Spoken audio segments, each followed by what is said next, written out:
Le texte que nous publions est composé de 2 leçons servant d'introduction à un cours annuel de psychologie générale, adressé à des étudiants débutants en année de propédeutique, première année des études de lettres à l'université jusqu'en 1967, se destinant à une licence de philosophie, de psychologie ou de sociologie.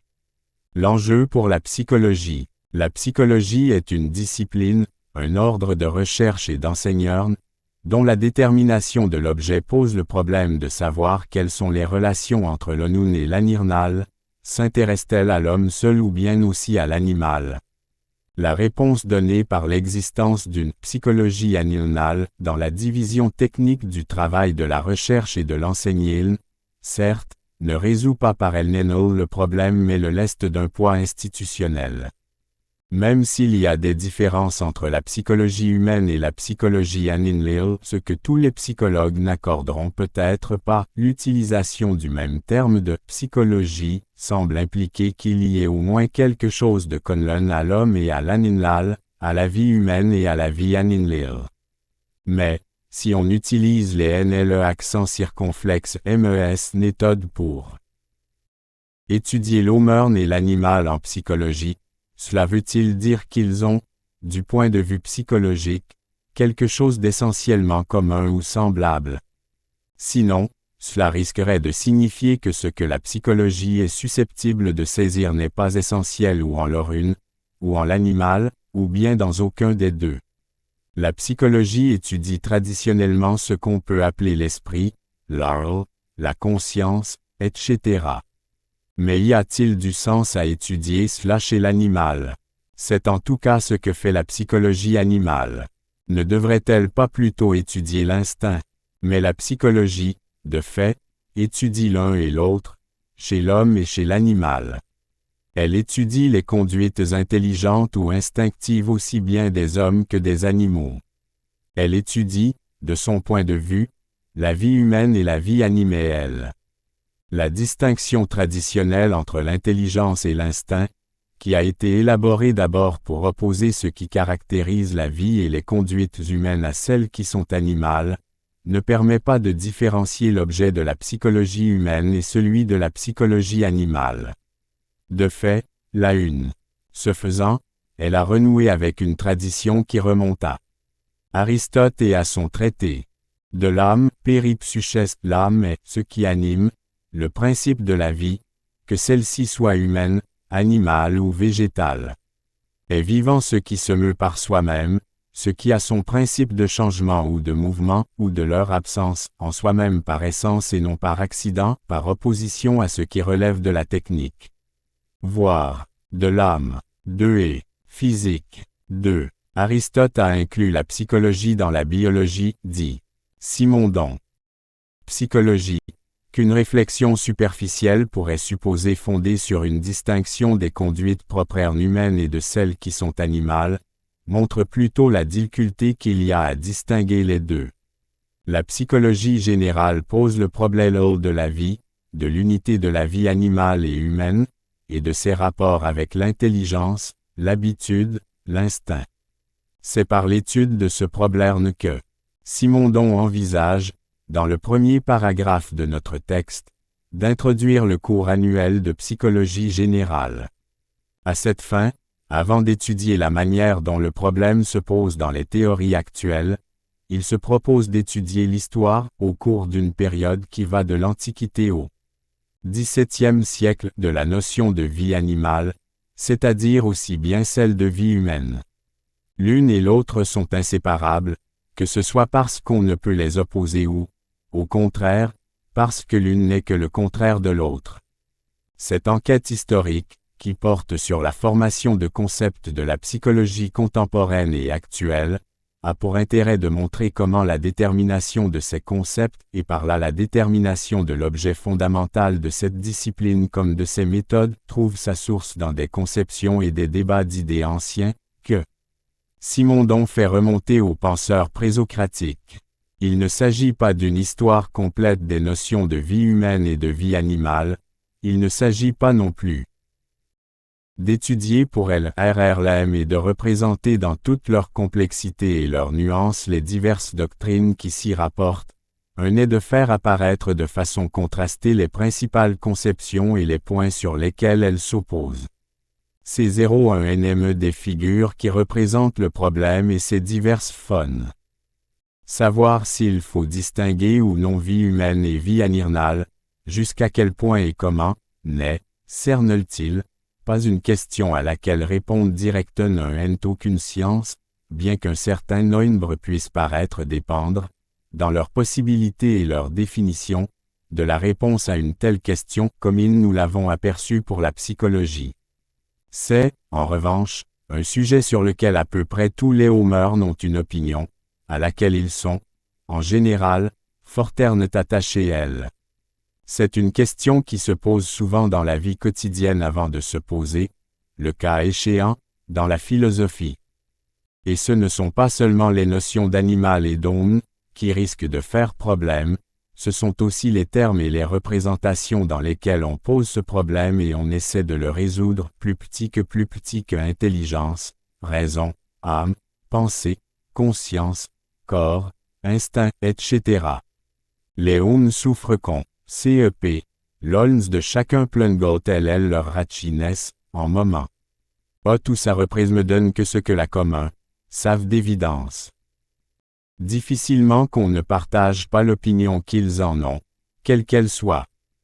C'est que c'est la représentation que l'on a de soi-même, de la manière dont il convient de se comporter avec les autres et de ce qu'on peut attendre d'eux, des valeurs les plus fondamentales, plus petit que l'humanité, et merne, parfois, de ce que l'on peut espérer de la vie, voire de l'au-delà, qui se trouve être en jeu dans toute conception des relations entre l'homme et l'animal. L'enjeu éthique et religieux du problème. Or, ce que fait précisément apparaître nettement le tableau historique que brosse Simondon, c'est d'abord l'importance de la dimension morale et religieuse du problème. Ce serait Socrate qui aurait, en quelque sorte, inventé l'Omaïtol et, en soulignant sa distance radicale avec tout ce qui est nature, aurait fondé un humanisme sur la différence anthropologique. Or, c'est l'éminent un. Cette représentation correspond à l'autobiographie intellectuelle que Socrate expose dans le Phédon de Platon à partir de 95e, où il explique combien il a été déçu dans sa jeunesse par les recherches naturalistes telles que celles d'Anaxagore. Plutôt que de chercher par quel enchaînement de causes naturelles les choses deviennent ce qu'elles deviennent. Socrate a pensé que la seule chose vraiment importante était de savoir pourquoi il faut faire ce qu'on doit faire. Si Socrate est ici dans sa prison, ce n'est pas fondamentalement à cause des os et des muscles de son corps, détermination physique et physiologique s'en laisse entrelacée. Et il ne serait pas là, mais à cause de la pensée qu'il a eue que l'idée de justice voulait qu'il ne fasse pas tort à la cité à laquelle il doit route, en fuyant un châtiment, même injustifié. Ce que Socrate fait. Dignité de l'homme, que Socrate fonde en le séparant ainsi de toutes les autres réalités naturelles. Ce sentiment d'une différence essentielle entre l'homme et l'animal, lié à un sens de la valeur singulière de l'homme, est partagé, à partir de principes différents, par les sophistes plus petit que l'homme est la mesure de toute chose aussi bien que par Platon, par les stoïens, par le christianisme des pères de l'Église et des prériers apologistes, et surtout par Descartes. Simondon caractérise ces doctrines communes, éthiques. Cependant, les valeurs morales ou religieuses peuvent également conduire à soutenir, au contraire, la thèse de la proximité ou au moins de la continuité entre le psychisme humain et le psychisme animal, Corune, à la Renaissance, Saint François d'Assise ou Giordano Bruno. Simondon lui-même souligne comme une détermination décisive du débat et de son destin le jugerne runner vigoureux des ennemis de Descartes, qui trouve sa position excessive, insolite et scandaleuse.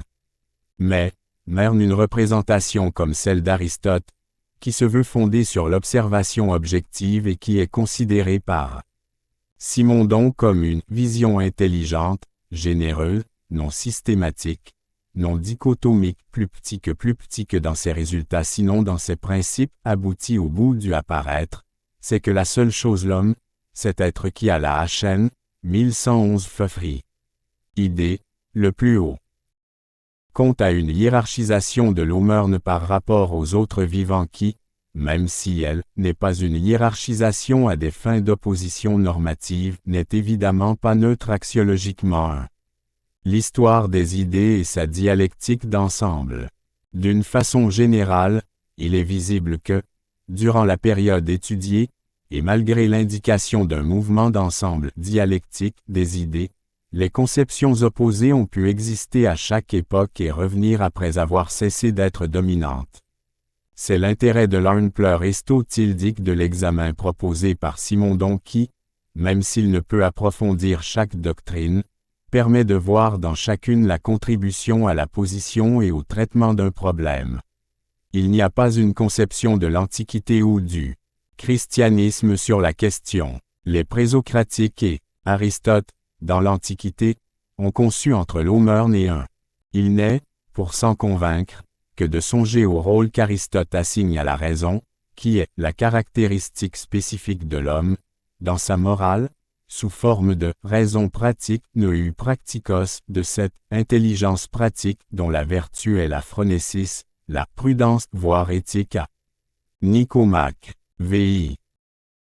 La portée éthique de cette différence spécifique est ainsi évidente, lors même que ce ne serait pas dans une intention morale que cette différence est établie et, en tout cas, pas dans l'intention d'établir une séparation radicale entre l'homme et l'animal même du point de vue éthique, comme semble en témoigner l'affirmation aristotélicienne qu'il peut y avoir chez certains animaux une sorte de phronésis, une imitation de la phronésis. L'animal une grande continuité, elle un lait, Socrate, Platon et les stoïens ont, en revanche, souligné le statut singulier et séparé de l'LME au milieu de la nature. Dans le christianisme des premiers turns PS et du Moyen Âge, l'Atachel n'a dévalorisé l'animal et a en séparé absolument l'Olam, du loin celui qui est un vrai chrétien, aussi bien que l'attachement a valorisé l'animal et a en faire l'égal, le semblable ou au moins le très proche de l'homme, ont été cultivés de façon passionnelle et en se fondant sur une représentation mythique de l'animal dans les deux cas. Il n'y a pas une conception chrétienne des rapports entre l'humanité et l'animalité. Warren peut-on dire que c'est un problème pour le christianisme, qui prend une forme et un sens particulier à l'intérieur du christianisme, et, à vrai dire, il y a plusieurs manières chrétiennes de poser le problème, il y a des arguments pour ou contre qui ont du sens surtout pour des chrétiens. On ne peut dire non plus qu'il y ait une conception propre au temps moderne, au XVIe et XVIIe siècle, voire au XVIIIe, bien que l'enquête de Simondon ne porte pas dessus, du loin dans ce qui a été gardé du cours comme le montre le conflit entre les conceptions de Descartes et des cartésiens et celles des auteurs qui s'y opposent, parmi lesquels il évoque Bossuet et surtout La Fontaine. On voit qu'il y a dans notre affaire un problème, non pas éternel, NLAIS qui se reforme. D'époque en époque, au-delà des arguments et des doctrines, dans les termes des grandes philosophies. Les diverses conceptions qui sont évoquées par Simondon s'opposent et s'organisent comme des prises de position sur les grandes 5 questions suivantes. La première question est de savoir s'il y a continuité entre l'homme et l'animal ou bien différence essentielle entre eux. La première position est celle des présocratiques, naturalistes, Pythagore ou Anaxagore, la seconde de Socrate et de Platon, un peu moins franchement, selon Simondon, et c'est peut-être un problème de situer Aristote nettement sur ce point. Le problème est ensuite, plus précisément, de savoir, au cas où la différence serait reconnue, si l'on est conduit à ce que Simondon appelle une dichotomie tranchée, isolant l'homme de la nature. C'est la position de Socrate, des stoïens des premiers apologistes chrétiens et de Descartes, sont plus modérés, même s'il pense qu'il y a une différence spécifique entre l'homme et l'animal, Aristote, Saint Augustin, Saint Thomas, mais aussi Montaigne, Bossuet et La Fontaine. 1. Ils veulent montrer que l'homme est un être à part de toute la nature, p. 53. S'il y a différence entre l'homme et l'animal, quel est celui qui est supérieur? C'est l'intérêt de l'évocation des figures de Bruno et de Montaigne, que de montrer la possibilité de soutenir, dans une certaine mesure, la supériorité de l'animal. Si c'est l'homme qui est supérieur, la question est de savoir si c'est par progrès par rapport à l'animal, position qui est celle en général des présocratiques qu'en Anaxagore, ou s'il y a dégradation de l'homme à l'animal, position de Platon dans le Ténéel. 1. Simondon ne cherche pas à présenter ici la totalité de la conception de Platon, mais les aspects les plus significatifs susceptibles de composer la constellation des problèmes et des positions correspondant à notre question.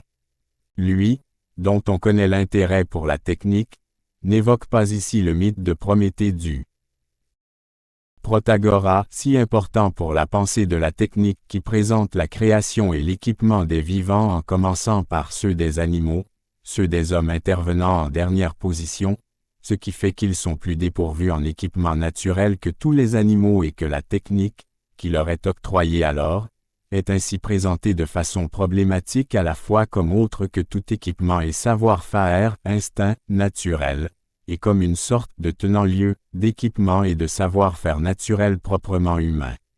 Mais cette représentation, dont l'importance s'est imposée au cœur de la culture occidentale au-delà des siècles, et dont Simondon évoque la version qu'en donne Sénèque n'est pas si différente que cela, sur ce point, de celle des naturalistes présocratiques qui voient dans l'humanité un progrès par rapport à l'animalité, et Simondon choisit d'évoquer plutôt, à propos de Platon, le mythe du Tintée, qui, présentant l'idée de l'animalité comme dégradation de l'humanité, constitue une figure de la sur notre problème plus originale qu'il qualifie même de en même temps que de monstrueuse.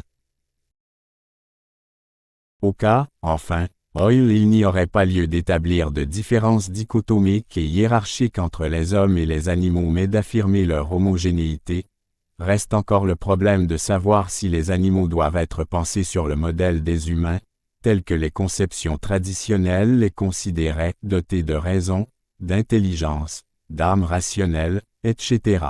Position des anciens à laquelle s'oppose le cartésianisme, ou bien, si les hommes doivent être pensés sur le modèle des animaux, tels que les conceptions de type cartésien les considéraient. Or c'est cette dernière position qui s'imposera, du moins dans l'histoire de la constitution de la psychologie contemporaine.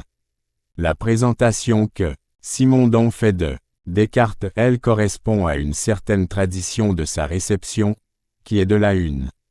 La figure de Descartes ici présentée est peut-être plus proche de celle d'une réception par certains cartésiens un peu raides comme Malebranche ou d'une réception hostile, comme celle de La Fontaine, qu'il évoque avec une évidente sympathie, qu'à ce que Descartes soutient lui-même, si l'on tient compte de tout ce qu'il a écrit.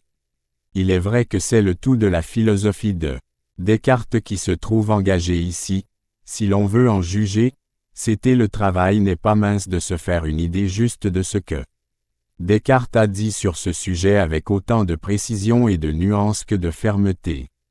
Pour s'aider dans cet examen, on pourra consulter particulièrement. Point d'exclamation. Vléditation me accent aigu ttlpj tilde isic. VI. Réponse. I accent circonflexe au 4. Objection. Pléiade. P. 446 et Souffraut p. 448 à 449 et Répome flux 6e. Objection 3 p. 529 à 531. Traité de l'homme, surtout p. 807 et 872 873. Discours de IFL méthode. V. Lettre à Rinry pour Polo, avril 1638. A. T. 2, p. 39 à 41. Lettre A. Newcastle du 23-11-1646. Lettre A. Morus.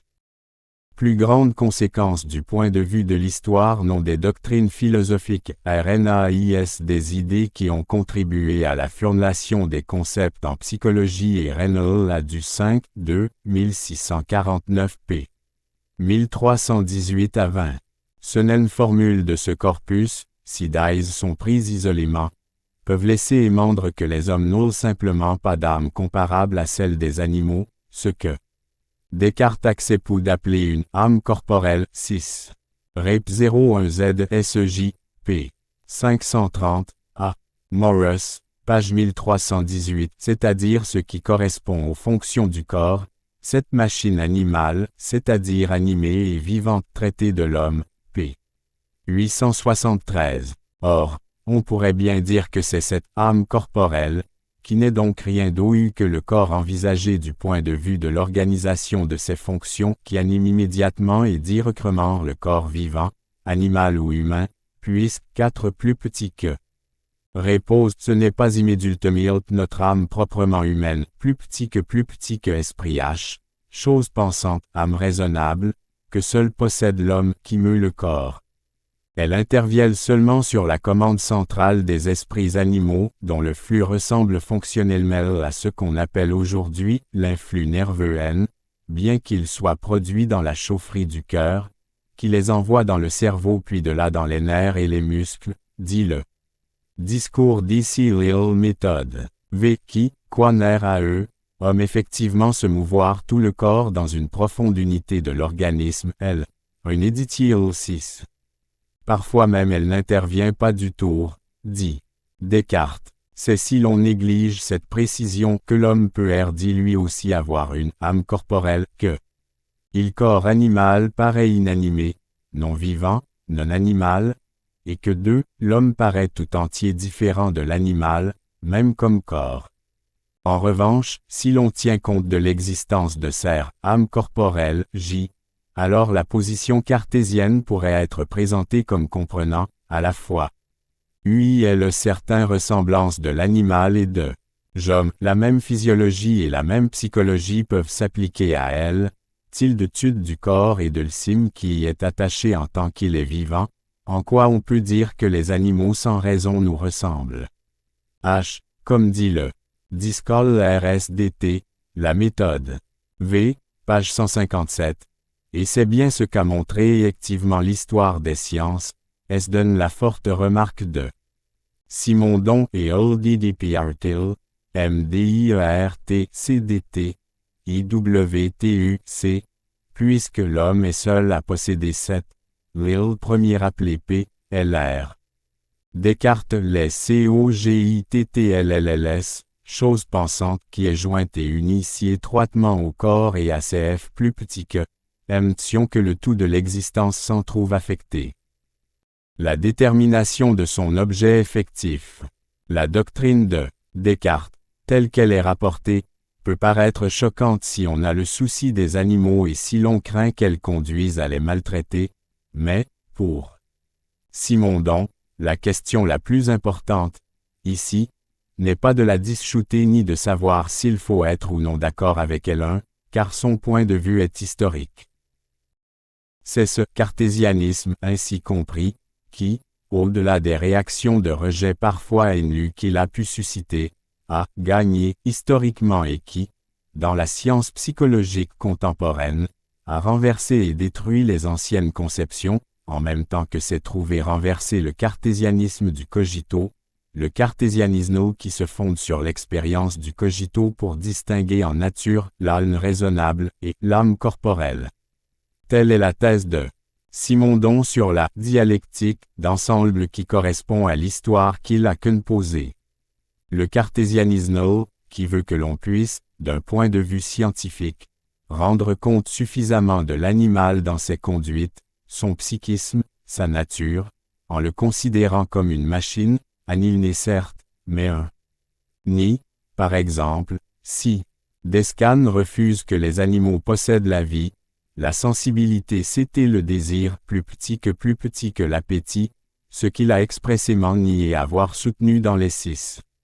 Réponse Lu. Object, OLLS, p. 530, ainsi que dans la lettre A. Morris du 5-2, 1649 p. 1320 OLT. Il dit seulement que, pour ce qui est de la pensée des animaux, on ne peut ni la prouver ni démontrer qu'ils n'en ont pas, que l'esprit humain ne pénètre pas leur cœur, p. 1319. Ce que cite Simondon. Dépourvu de pensée rationnelle, au sens de la pensée réfléchie du cogito cartésien, correspond non se lire, malgré les protestations scandalisées de certains, à ce qu'a entrepris une psychologie anirnale éthologie dès le X1 X siècle, mais surtout à ce que la psychologie en général, plus petit que Urnen, est devenue, que ce soit sous la forme de la psychologie expérimentale, du behaviorisme, plus petit que psychologie sans âme, selon la formule de Watson, ou bien, de façon plus récente, de la cybernétique et de la psychologie cognitive issue de l'intelligence artificielle, depuis 1946-1. Le cartésianisme, à sa manière, a conduit à homogénéiser, comme discipline scientifique, la psychologie animale et la psychologie humaine, en faisant, lui aussi, de la psychologie une partie de la biologie, elle-même conçue, pour ce qui est de ses principes, comme une mécanique si l'on prend ce terme au vrai sens que lui donne Descartes. Il a suffi pour cela, bien sûr, de mettre entre parenthèses ce que Descartes voulait fonder, l'existence de l'âme rationnelle proprement humaine qui, quant à elle, n'est pas un objet possible pour la psychologie empirique mais se connaît directement elle-même et un. On pourra comparer la critique du keynésianisme avec celle qu'il fait, dans du J.I.O.D. d'existence des objets techniques au Mommaigne, 1958, 1989 de la cybernétique de N. Weiner, qui repose sur une assimilation abusive de l'objet technique à l'objet naturel et particulière même au vivant, p. 48, voire aussi p. 110 SQ, et 149 SQ. Plus ésénante que tout ce qui est corporel. Cette dialectique historique effective, qui a conduit à la formation des sciences psychologiques actuelles, était en un sens comprise dans l'objection de Gassendi. Comme une âme des bêtes est matérielle, celle de l'homme peut l'être aussi elle. L'animal et l'homme à la lumière de l'apostrophe-ontogénèse du vital et du psychique.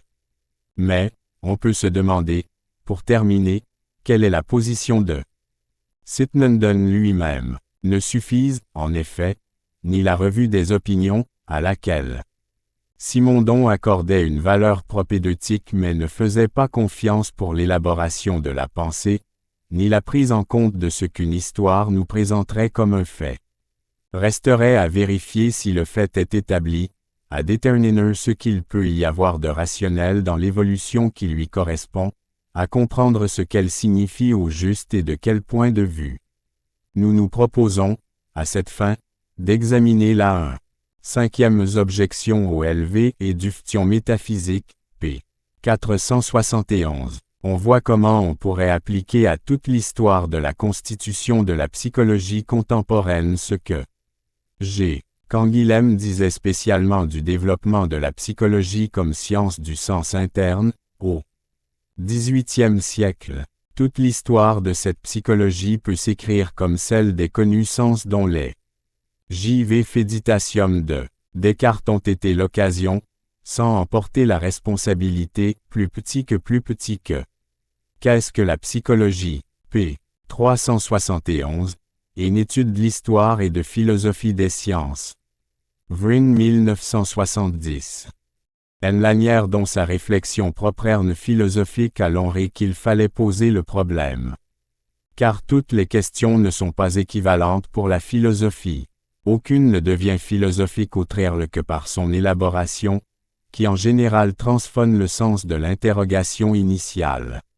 Or, dans son ouvrage philosophique Enlageur, l'individu et sa genèse physico-biologique 1, Cyrnondon se demande, comment le psychique et le vital se distinguent-ils l'un de l'autre? P. 151, et non pas, Comment l'homme et l'animal se distinguent-ils? La réponse à cette question-ci dépend certes dans une certaine mesure de celle à la première, mais pas de manière directe. En s'efforçant de répondre à la première question, Simondon se sent conduit à faire une LL1ISE au point concernant les relations de l'ol1me et de l'animal, en note, c'est-à-dire de façon en un sens arénarginal, ce qui t'éloigne du fait que les deux questions ont évidemment une forte liaison mais aussi que les analyses par lesquelles il commençait à répondre à sa question fondamentale auraient pu conduire à des idées fausses sur l'homme et l'animal. En effet, la note de la page 152 commence con une rectification. Ceci ne signifie pas qu'il y ait des êtres seulement vivants. 1. PUF, 1964, première moitié de sa thèse principale, dont la suite est parue sous le titre LN de l'édition psychique École, Énil, Aubier 1969. Millon 1995. Et d'autres vivants et pensants. Il est probable que les animaux se trouvent parfois en situation psychique, seulement ces situations qui conduisent à des actes de pensée sont moins fréquentes chez les animaux. La distinction opérée entre les notions d'individus vivants et d'individus vivants ayant un mode d'existence psychique ne correspond donc pas à celle d'animal et d'O'Mearn. Pourtant il est vrai qu'on aurait pu s'attendre à trouver, dans cet ouvrage, une détermination de ce que sont l'animal et l'homme et de leurs relations dans la mesure où son intention générale annoncée est d'étudier l'être selon ces trois niveaux, physique, vital, psychique et psychosocial, le problème déterminé étant de replacer l'individu dans l'être selon ces trois niveaux et le moyen mis en œuvre étant d'étudier les formes, modes et degrés de l'individuation pour replacer l'individu dans l'être selon ces trois niveaux p. 16.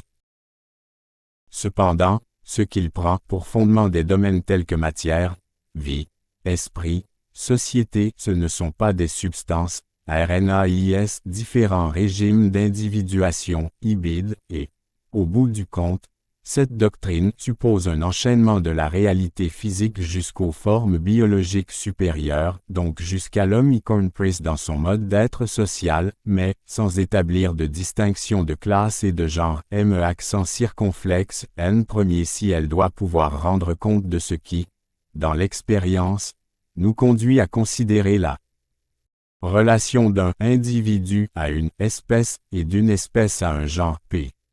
139 et 243, 1. Il n'y a pas de différence essentielle entre l'animal et l'homme, parce que c'est par principe qu'il n'y a nulle part de différence essentielle du point de vue de l'ontogénèse généralisée qu'est la philosophie de Simondon. Cette ontologie générale est différenciée à la fois. C'est une ontologie des différences, de la différence comme relation. Tout est être, chaque fois en son sens, qu'il faut prendre en compte de façon singulière. Toute réalité individuelle, et même tout ce qui n'est pas individu, le pré-individuel. C'est que l'être est relation. Toute véritable relation a rang d'être p. C'est par sa relation à la totalité de l'être et des modes possibles d'être, que toute elle. En un sens, genre et espèce n'existent pas. Seuls existeraient les individus. C'était encore, à vrai dire, les individus n'existant pas non plus en toute rigueur. Seul existe l'individuation p. 197. L'individu n'est pas un être mais un acte, et l'être est individu comme agent de cet acte d'individuation par lequel il se manifeste et existe ibidem. Ce qui fait que l'existence des vivams, comme espèce, genre, ou quelque ensemble que ce soit, reposant sur une nature, est dépourvu de fondement objectif suffisant. Aucune classification et par conséquent aucune hiérarchisation des vivants n'est fondée objectivement, p. 163. La manière dont ils peuvent être regroupés ne devrait pas prendre en compte seul même leur caractère naturel, anatomo-physiologique, mais la manière dont ils vivent effectivement en groupe et forment eux-mêmes société, page 164, la manière dont ils s'individuent en formant les groupes qu'ils forment, c'est-à-dire en individuant effectivement, de manière transindividuelle, les groupes où ils s'individuent. Chose est être, même si elle n'est pas, chose, en un sens substantiel. La note de la page 152 ne dit pas que l'Orm et l'Anirnal sont semblables mais qu'on ne peut pas désigner une essence permettant de fonder une anthropologie pour rendre compte des différences entre eux. Il y a des animaux et ils sont très différents les uns des autres, des plus simples jusqu'aux supérieurs, et même quand ils sont de la même race. Et les différences ne sont pas moindres chez les hommes, ne serait-ce que selon le renouement de l'ontogénèse de l'embryon, de l'adulte, du vieillissement final. Sans doute y a-t-il des déterminations naturelles qui orientent et limitent les possibilités d'individuation. Qu'elle soit vitale ou psychique, plus petit que l'animal est mieux équipé pour vivre que pour penser et l'homme pour penser que pour vivre, mais l'importance des circonstances ni de ce qu'elles conduisent à faire et à devenir ne doit être minimisée. Seulement, les circonstances ne doivent pas être considérées comme libérant une part de nature potentielle en son mais jusque-là mais tout de même déterminante p. 153. C'est en posant un problème nouveau que les circonstances peuvent conduire le vivant à une résolution qui prend la forme d'une individuation nouvelle, psychique et collective. Qu'il soit possible que des Anirnos se trouvent parfois en situation psychique et que ces situations puissent conduire à des actes de pensée, ce n'est peut-être pas tout à fait affirmé qu'ils pensent ou qu'ils ont la pensée signifierait simple qu'un seuil est franchi. Mais l'individuation n'obéit pas à une loi de tout ou rien. Elle peut s'effectuer de manière quantique, par saut brusque p. 153. Si penser peut avoir du sens pour un animal, nous ne savons pas ce que cela pourrait signifier pour lui, si ce n'est par conjecture, dans la insure où, Korn me dit. Descartes.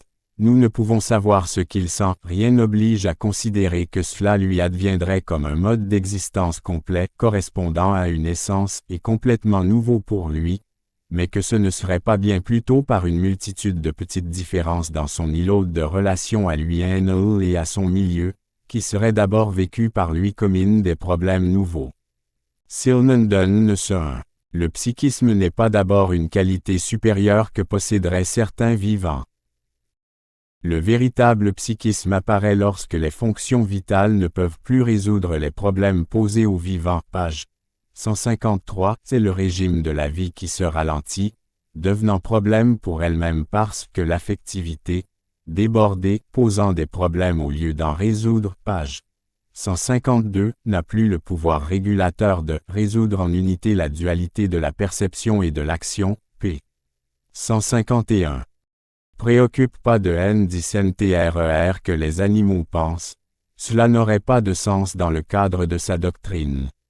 RNAIS il d'ICNTRE que les RNoyens théoriques généraux dont on dispose, hors des conceptions. Ait l'état physique et RN oral classique, dans la perspective d'une ontogénèse généralisée issue d'une réflexion sur les sciences physiques, biologiques et psychologiques, pour se représenter en général ce que c'est que le psychisme et la pensée, ne permettent pas d'en exclure la possibilité chez un être, à partir du ici hors nous il est vivant. Qu'est-ce que l'anirnal? Qu'est-ce que l'omaito? Quelles sont leurs relations? On ne peut répondre à ces questions de manière rigoureuse du point de vue de la connaissance théorique. Dans la RNESURE où les termes où elles sont exprimés sont des notions qui ont un sens avant tout moral et métaphysique. Mais on ne peut pas dire par avance ce que peut un être, sitôt qu'il s'agit d'un corps vivant. Même si l'on peut observer des lignes de force et des dominantes, on ne peut réuniter ce qu'un être vivant déjà individué peut faire ni avec quoi il peut entrer en relation, que ce soit avec ce qui est en lui pré-individuel ou avec ce qu'il n'est pas transindividuel et intra-individuel.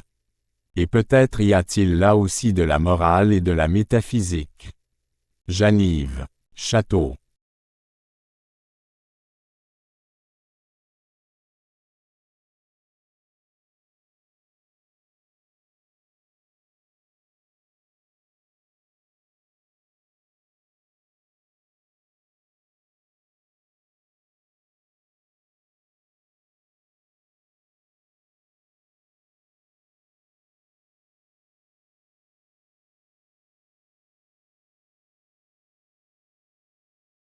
Nous étudions aujourd'hui l'histoire de la notion de vie animale dans le domaine de la psychologie. C'est, en effet, une source de formation des concepts entre les sciences de la nature et les sciences de l'homme, qui se trouve manifestée par le très long développement de la notion de vie animale. C'est, en d'autres formes, le problème des rapports de l'intelligence, de l'habitude, de l'instinct et de la vie. Qu'est-ce qu'une conduite instinctive? Quels sont les caractères des conduites animales par opposition aux conduites proprement humaines? Quelle notion de la hiérarchie des fonctions a été manifestée à travers le temps par les différents auteurs? En quel sens ce principe de la hiérarchie des fonctions a-t-il pu avoir une valeur heuristique depuis l'Antiquité jusqu'à nos jours? C'est ce que je vais essayer de montrer devant vous en 2 leçons essentiellement, qui seront consacrées à la récapitulation des différents aspects historiques du développement de cette notion, en rapport avec la manière dont se présente maintenant à l'époque contemporaine, le problème de la une. Ce texte est la transcription de l'enregistrement du début d'un cours de propédeutique donné à l'Université de Poitiers au premier semestre de l'année 196.3-1964. Les notes qui suivent et les titres sont de l'éditeur. Vie animale et des conduites instinctives. C'est aussi la notion, bien entendu, de psychologie animale qui se trouve manifestée par là. L'Antiquité à travers le temps, on peut dire que, dans l'Antiquité, la première notion qui s'est dégagée n'est pas celle d'instinct, ni celle d'intelligence par opposition à l'instinct, mais plutôt globalement de vie humaine, vie animale et vie végétale. Ce qui paraît net ou assez net tout au moins chez les présocratiques, c'est que l'âme humaine, et cela a étonné les historiens de la pensée, n'est pas considérée comme d'une nature différente de l'âme animale ou de l'âme végétale. Tout ce qui vit est pourvu d'un principe vital. La grande ligne de séparation passe entre le règne vivant et le règne non vivant beaucoup plus qu'entre les végétaux, les animaux et les hommes. C'est une idée relativement récente que celle qui consiste à opposer la vie animale à la vie humaine, et les fonctions humaines à des fonctions animales qui seraient d'une autre nature. Pythagore. Chez Pythagore, par exemple, l'âme humaine, l'âme animale, l'âme végétale sont considérées comme de même nature. C'est le corps et ses fonctions qui établissent des différences entre la manière de vivre d'une âme incarnée dans un corps humain, la manière de vivre d'une âme incarnée dans un corps végétal, ou d'une âme incarnée dans un corps animal. Ce qui se dégage de ces doctrines préruères de l'identité des âmes et de leur communauté de nature, c'est la métempsychose, c'est-à-dire la transmigration des âmes. La métempsychose est une doctrine ancienne, qui suppose que l'âme est un principe vivant qui n'est pas attaché à l'individualité de telle existence ou de telle autre. Une âme animale peut servir à animer un corps humain, elle peut se réincarner en un corps humain, et une âme qui a passé dans un corps humain, après une existence urnaine, peut parfaitement revenir à l'existence sous une forme végétale ou sous une forme animale. Diogène Laërce cite la parole qui serait, selon certains, ironique de Pythagore, qui, passant un jour dans une rue, vit et entendit un jeune chien qu'on battait très cruellement. Pythagore s'approcha de ses bourreaux d'animaux et leur dit « Arrêtez, c'est un de mes amis défunts qui est réincarné dans cette bête. » Diogène Laërce paraît supposer, avec le recul des siècles, que l'intention de Pythagore était ironique, mais il est bien probable qu'à travers la légende, il est presque nécessaire de considérer que, si Pythagore a pu dire une chose pareille, c'est qu'il y avait une croyance populaire en la métempsychose et qu'il par exemple, Empédocle, Catharmois, fr. 117, je fus autrefois un garçon et une fille, un buisson et un oiseau, un muet poisson dans la mer. Volontairement peut-être, pour arrêter le supplice de cet animal, utiliser cette croyance en la métempsychose. En tout cas, ce qui est par là révélé, c'est la base d'une croyance, partielle en T primitive, à l'origine de nos civilisations occidentales, en la transmigration des âmes, ce qui suppose que l'âme n'est pas une réalité propre à l'onze ent individuelle. L'âme s'individualise pour un certain temps sous les espèces d'une existence d'état non inné, mais, avant cette existence, elle en a connu d'autres, et, après cette existence, elle pourra en connaître d'autres. Il ne faut pas négliger l'apport heuristique d'une pareille doctrine ou d'une pareille croyance car, à travers cette croyance, ce N manifeste la possibilité d'une continuité de la vie, la réalité du passage de quelque chose qui est plus que l'individu. Lorsque l'individu est L11 Hort, c'est son corps seulement qui se décompose, et quelque chose de lui reste.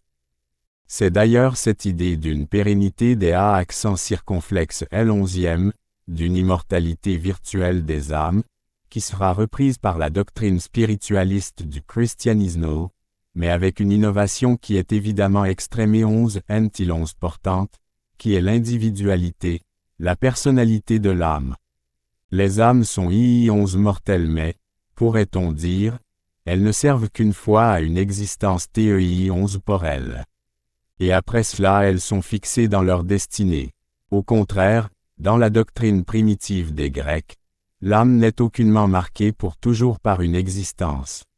Après une existence elle pourra en connaître d'autres, elle est en quelque manière revivissante, elle se réincarne, elle réexiste sous des espèces variées et elle peut passer d'un genre vivant à un autre, ceci étant RN accent circonflexe M probablement la base de la croyance en différentes métamorphoses. Les métamorphoses sont des changements de forme d'un être vivant qui, à la suite d'un sort jeté ou à la suite d'une faute, se trouve transformé par les dieux ou par une autre puissance en une espèce différente elle. Par exemple, un homme peut devenir oiseau ou il peut devenir monstre marin ou bien il peut devenir fleuve. Une femme éplorée peut être changée en fontaine ou en arbre. Ce sont des métamorphoses, c'est-à-dire, au fond, des changements d'espèce qui concernent relativement l'individualité, filet qui suppose qu'il y a un principe surtout vital, mais en une certaine mesure conscient, qui est conservé alors que l'individualité morphologique se trouve transformée.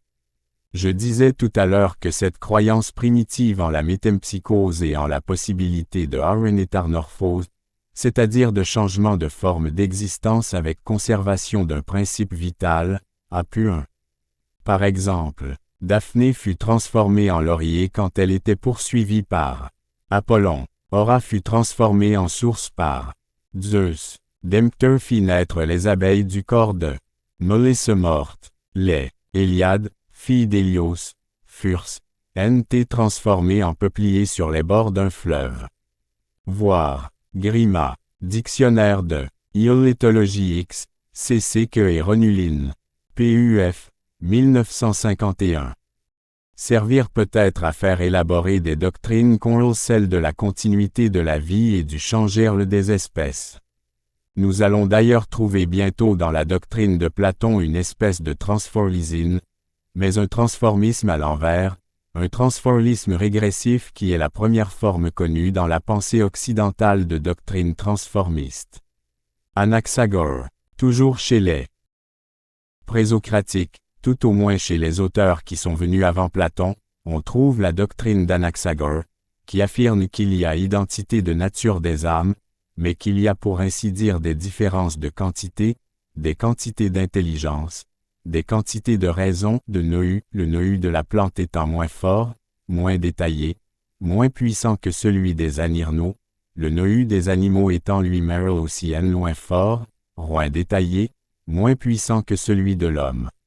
Ce sont des différences non point de nature, mais de quantité d'intelligence, de quantité de raison, qui se trouvent entre les êtres. Socrate, le premier qui a introduit une opposition dans l'Antiquité entre le principe vital des végétaux ou des animaux et l'homme, le premier donc qui soit en un certain sens responsable du dualisme traditionnel, c'est Socrate. Socrate, en effet, distingue intelligence et instinct, et oppose en une certaine mesure l'intelligence à l'instinct. Il fonde, si l'on peut dire, on peut effectivement le dire dans ce cas, même si plus tard ce fut un abus d'employer le même mot, ils fondent un humanisme, c'est-à-dire une doctrine selon laquelle l'homme est une réalité qui n'est comparable à aucune autre dans la nature. Entre la nature étudiée par Anaxagore et l'homme que les sophistes et Socrate étudient, il n'y a pas de point de comparaison possible et c'est se perdre que de donner tout son esprit ou sa force à l'étude de la nature. Socrate se repent d'avoir consacré toutes ses jeunes années à étudier les phénomènes de la nature avec les auteurs qui étaient des physiciens et avec Anaxagore. Il a depuis lors découvert que l'avenir de l'homme et l'intérêt fondamental de l'homme n'est pas dans l'étude des constellations ou des phénomènes naturels, mais au contraire dans l'étude de soi-même. Il ne s'agit pas de connaître les choses, le monde, les phénomènes physiques. Il faut dire, comme cela est inscrit au fronton du temple de Delphes, Gnoti Soten, connais-toi toi-même. La leçon socratique est une leçon de retour sur soi et d'approfondissement par la conscience et par l'interrogation des vérités que nous posséderons nous-mêmes comme si nous étions gros de vérités. Ce n'est pas la nature qui a un potentiel de vérité à délivrer, c'est nous qui possédons en nous Rerolls en tant qu'only un lait, parce que nous sommes des êtres exceptionnels, cette charge de réalité qu'il faut naître au jour. Et cela fait que, entre l'instinct des Anirlo et la raison humaine, entre l'instinct des Anirno et l'intelligence humaine, il existe une différence de nature. Par là toute la physique, c'est-à-dire la théorie du NL0NDE et de la nature, se trouve refusée et rejetée. Platon, et cela conduit à une théorie qui n'est plus complètement dualiste, mais qui met l'homme avant les êtres naturels, une théorie qui est de nouveau en une certaine mesure cosmogonique et cosmologique, c'est celle de Platon, qui exprime à sa manière la préé un énonce de l'Homerne découverte par Socrate. En effet, l'anihinal est considéré par Platon à travers l'homme. Ce qui est le modèle de tout, c'est la réalité lulinène. En l'Olympe nous trouvons l'image des trois règnes de la nature. Et nous trouvons cette image sous la forme des trois principes. Noü, la raison, Tonzo, le cœur, l'élan, Epitumia, le désir. La prééminence du Noü caractérise l'onol. La prédominance du tumoge, élan instinctif, caractérise l'animal. Et, enfin, Epitumia caractérise la plante. Si l'homme était réduit aux viscères, s'il était réduit aux organes qui existent entre le diaphragme et le nombril, il serait comme une plante. Il serait réduit à tout épituméticone, la faculté concupiscible, la faculté végétative qui ne connaît que le plaisir et la douleur, l'agrément et le désagrément, liés au besoin ou à la satisfaction. Il existe le besoin et c'est le principe de la douleur, car le manque est le principe de douleur. Quand le besoin est satisfait, il existe le contentement.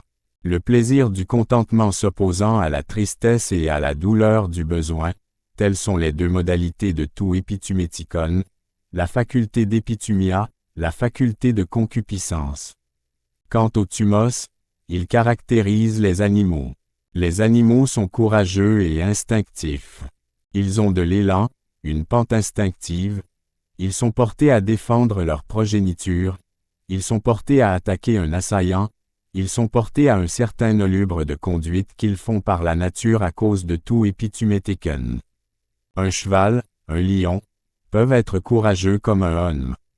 Mais ce qu'ils ne possèdent pas, c'est le noü, c'est-à-dire la faculté rationnelle d'organiser leur conduite par le savoir, la faculté d'agir parce qu'on sait pourquoi on agit. L'animal ne sait pas pourquoi il agit, il est porté à agir par un élan, par une sorte de chaleur organique qui existe en lui, par un élan instinctif. Ceci fait qu'il est possible d'envisager les différents animaux comme des sous-hommes, des dégradations de l'Homerne.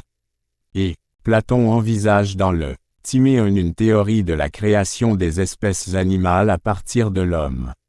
Au principe était l'homme, qui est le plus parfait et qui manifeste en lui tous les éléments qui plus tard ont permis de créer par dégradation, c'est ce que j'appelais tout à l'heure une évolution à l'envers, les différentes espèces. Par exemple l'homme a des ongles. Mais les ongles ne servent à rien pour l'homme. C'est une faible armure, c'est une arme extrêmement peu puissante que d'avoir des ongles. Mais par dégradation progressive, on voit apparaître peu à peu le rôle de la griffe, d'abord, des hommes, sont nés les femmes premiers, qui se servent mieux de leurs ongles. Ensuite, après, on descend vers les félins pour lesquels l'usage de la griffe est d'un intérêt incontestable et chez lesquels la griffe est beaucoup plus développée et appartient à ce qu'on appelle aujourd'hui le schéma corporel, c'est-à-dire qu'ils savent s'en servir de nature. La harnanière dont ils bondissent est déjà corrélée à une mise en place des griffes pour empoigner, pour serrer leur proie, pour déchirer leur proie. Par conséquent, l'existence de certains détails anatomiques qui chez l'homme apparaissent comme peu utiles se comprend dans un Plon, Timée, 3G, 41B 43e, 76DE, 90e 92C. Un plan d'organisation du inonde à partir duquel c'est de l'homme que sortent les différentes espèces, par simplification et dégradation. Cette idée du timé, qui est une idée en un certain sens monstrueuse et en un certain sens géniale, est la première position de la théorie de l'évolution dans le monde occidental. Seulement, c'est une théorie de l'évolution à l'envers. L'homme est le premier constitué de tous les animaux et, par simplification, par dégradation, ce qui implique développement de tel ou tel aspect du corps humain, développement considérable, par exemple développement des griffes à la place des ongles, on peut obtenir telle ou telle espèce animale adaptée à un mode de vie particulier. Il ne s'agit pas du tout de faire sortir l'homme des espèces animales par une évolution montante et progressive mais au contraire de montrer qu'ornement, du schéma humain, peuvent se tirer des schémas plus simples, qui sont ceux des animaux. On peut rapprocher cela des autres mythes de la réincarnation.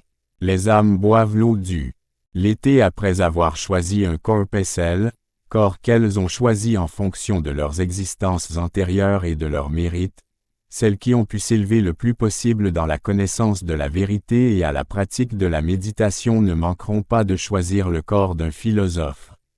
1. Voir par exemple Platon, République, X.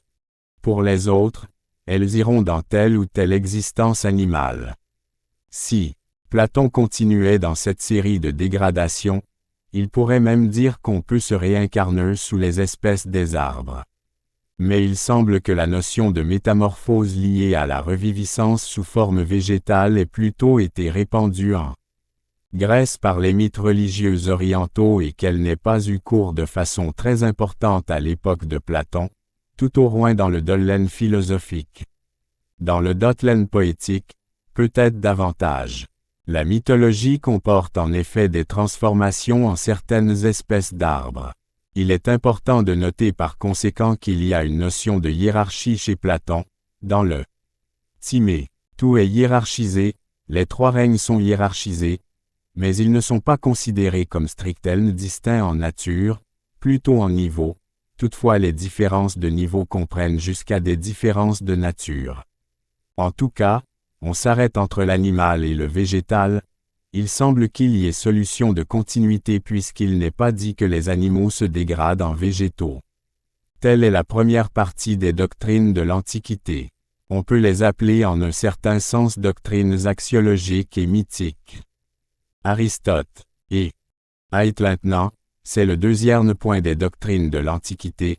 La première doctrine naturaliste, objective et d'observation est celle d'Aristote, en ce qui concerne le rapport du végétal à l'animal et de l'animal à l'homme. D'abord, Aristote n'a pas dédaigné la considération de l'existence végétale. Pour lui, le végétal contient déjà une âne, manifeste l'existence d'une âne, d'un principe qui est le principe végétatif, ce qu'Aristote appelle tout trepticon, c'est-à-dire, ce qui est relatif aux fonctions de développement et de croissance. Tropin, trepticon, cela vient de tropo, nourrir, épaissir, faire croître. Le trepticon est ce qui préside chez le végétal aux fonctions de nutrition. Mais, et cela est très important déjà et montre un approfondissement extrêmement grand de l'observation chez Aristote, La fonction des végétaux n'est pas seulement de se nourrir. Voyez qu'on la vue hiérarchisante de Platon est remplacée par une vue d'observation. Un végétal se nourrit, c'est-à-dire qu'il assimile, qu'il croît. Il assimile en fixant quelque chose de chacun des éléments que lui apporte le sol, l'air ou la lière, en fixant les parties qui sont nécessaires au développement et à la croissance des tissus qui le constituent. Il assimile. Cela c'est la nutrition. Mais cette nutrition n'est pas seulement en vue d'elle-même. Un végétal se reproduit, et la nutrition est en fonction de la reproduction.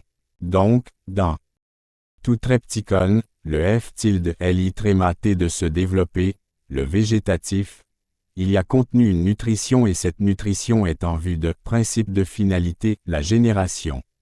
Le végétal est donc finalisé vers la génération, vers la reproduction de lui-même. Son accroissement est un accroissement en vue de la génération.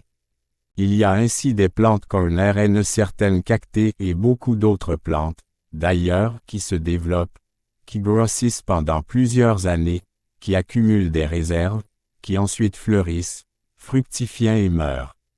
Leur seule action c'est d'avoir énoïs des graines à travers le milieu et ensuite elles meurent. La finalité de leur développement, toute leur histoire temporelle, se trouve converger vers cette production de graines.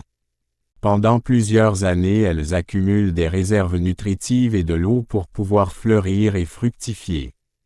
Vous voyez là un emploi de l'idée de finalité qui est relativement important car vous comprenez bien qu'on arrive très facilement à hiérarchiser vie végétale, vie animale, vie humaine, en accordant simplement à la plante la faculté de se nourrir. C'était tout à l'heure, CHEI. Platon. Tout épitourzétikon. L'épitumétikon platonicien est remplacé par tout triptychon. Ce n'est plus un jugement de valeur mais un jugement de réalité et le résultat d'une étude produite par l'expérience. Les plantes s'accroissent, elles assénonilent, et elles assimilent d'une façon telle que ces assimilations convergent vers la possibilité de se reproduire. Il y a donc un certain logo. Une certaine orientation finalisée dans la manière dont une plante se développe et se constitue. Ceci est remarquablement imponent, parce que vous avez ici le remplacement de ces jugements de valeur relativement égocentriques ou tout au moins anthropocentriques de la première période, que j'ai appelé mythologique, par un jugement de réalité, qui est lui-même un résultat de l'observation, beaucoup plus riche, donc, qu'un jugement de valeur, puisqu'il inclut un rapport entre fonctions, à savoir relation temporelle de succession mais aussi organisation, continuité fonctionnelle entre les différents actes de nutrition et l'acte de génération chez la plante. D'autre part, il y a un autre aspect de la biologie aristotélicienne qui est la notion de l'identité ou de l'équivalence entre les fonctions animales, végétales et humaines. Les mêmes fonctions peuvent être remplies dans ces trois règnes par des procédés, par des modes opératoires relativement différents. Il n'empêche qu'ils sont comparables. Ici Aristote amène à un niveau d'abstraction, au moyen de la notion de fonction, qui est beaucoup plus grand que celui qu'ont réalisé ses prédécesseurs. Chez les animaux, en plus du triptychon, c'est-à-dire de cette faculté de croître, existe tout aisthétikon, c'est-à-dire la faculté de sentir. De même que tout triptychon est fait de la nutrition et de la génération, l'aisthétikon réunit aussi deux fonctions. L'aïsthésie d'abord, c'est-à-dire la faculté d'éprouver, de sentir, et orexie, c'est-à-dire le désir, qui est la conséquence de l'aïsthésie, ce qui caractérise l'animal. L'animal est doué de sensibilité et de motricité. Ischiotricité sous forme premier de désir, de l'élan. C'est un peu comparable au tonneau que nous trouvions tout à l'heure dans la doctrine de Platon. La sensation est doux kai fupéron, aïsthésie est la faculté d'éprouver est doux kai fupéron. L'agréable et le douloureux, les deux qualités sont doux kai fupéron.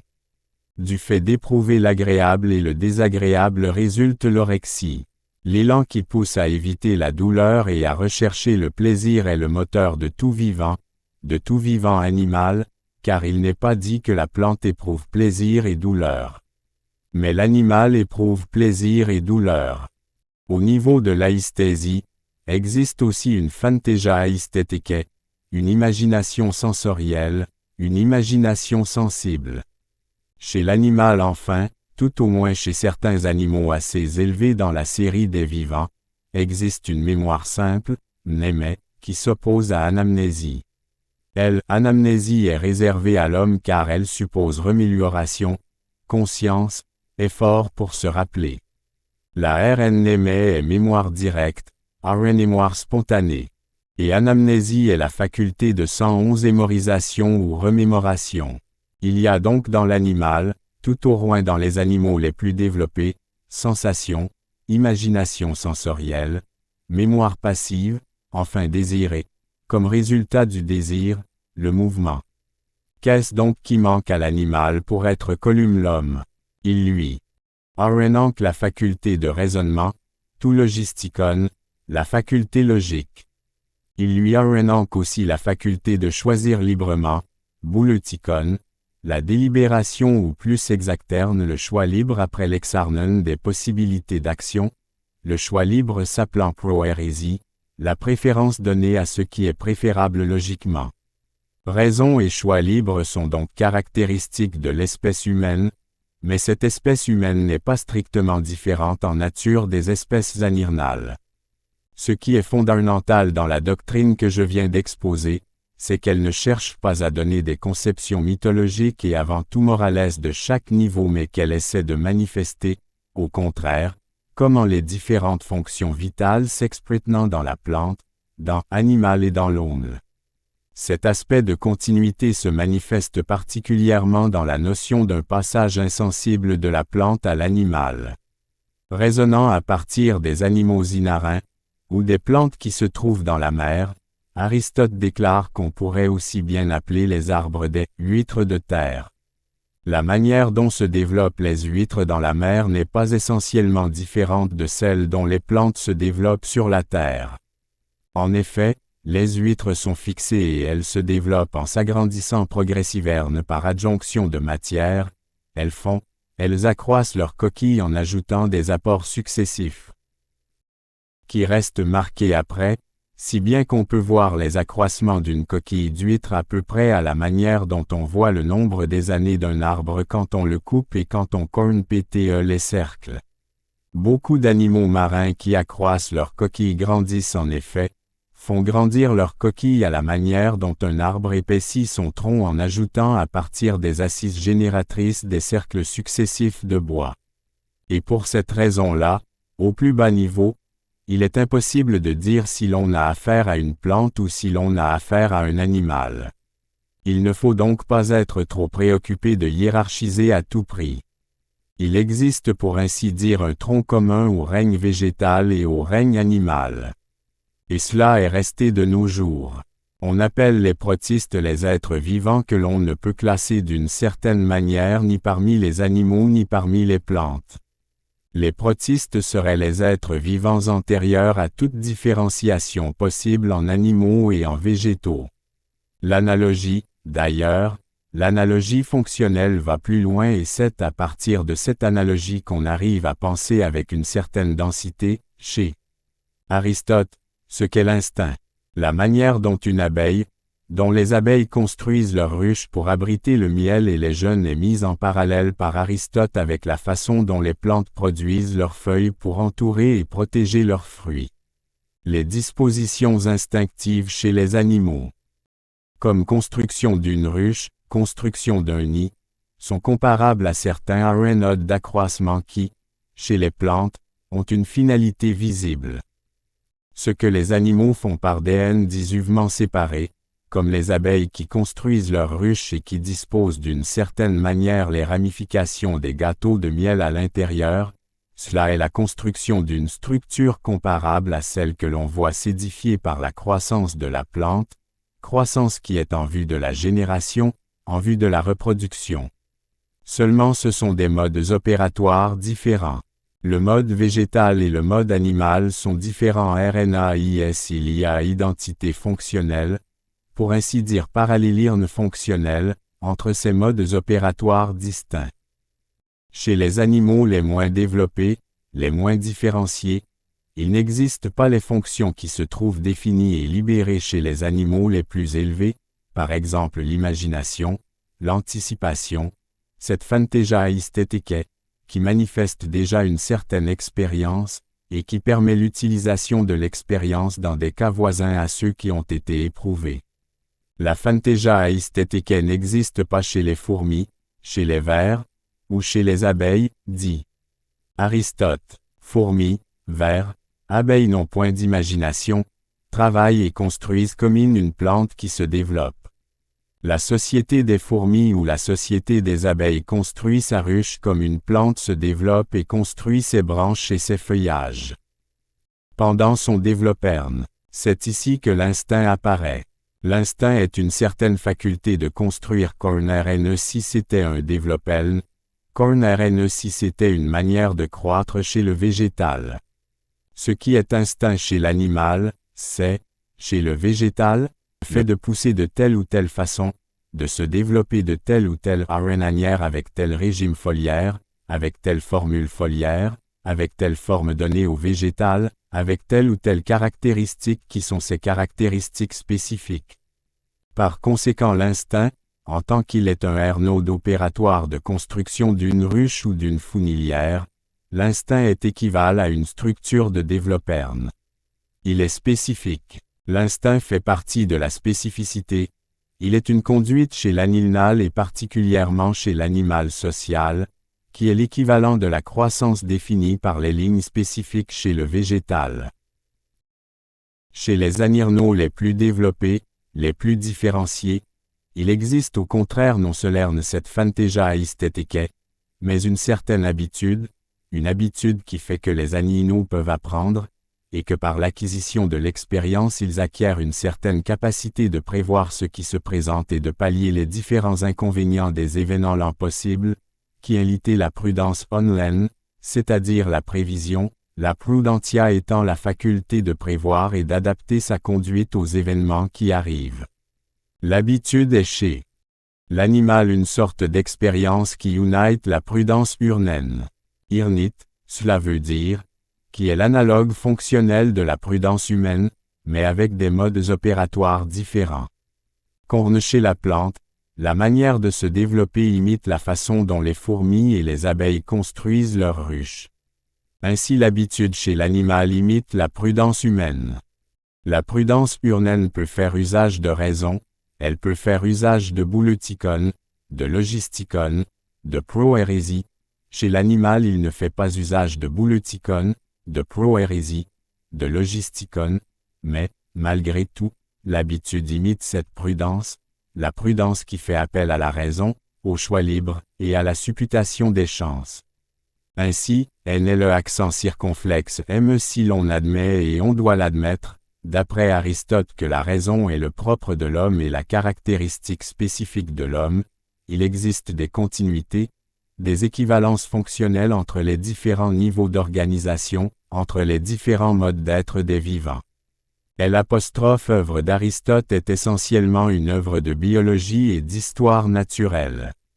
Vous voyez par là combien Aristote est allé loin en développant la notion de fonction, en dégageant des différentes conduites vitales la notion de fonction, qui permet de faire correspondre par des parallélismes des êtres très différents en structure, en mode d'existence, et qui se trouve, du point de vue de la vie, conçu comme un enchaînement de fonctions malgré tout comparable.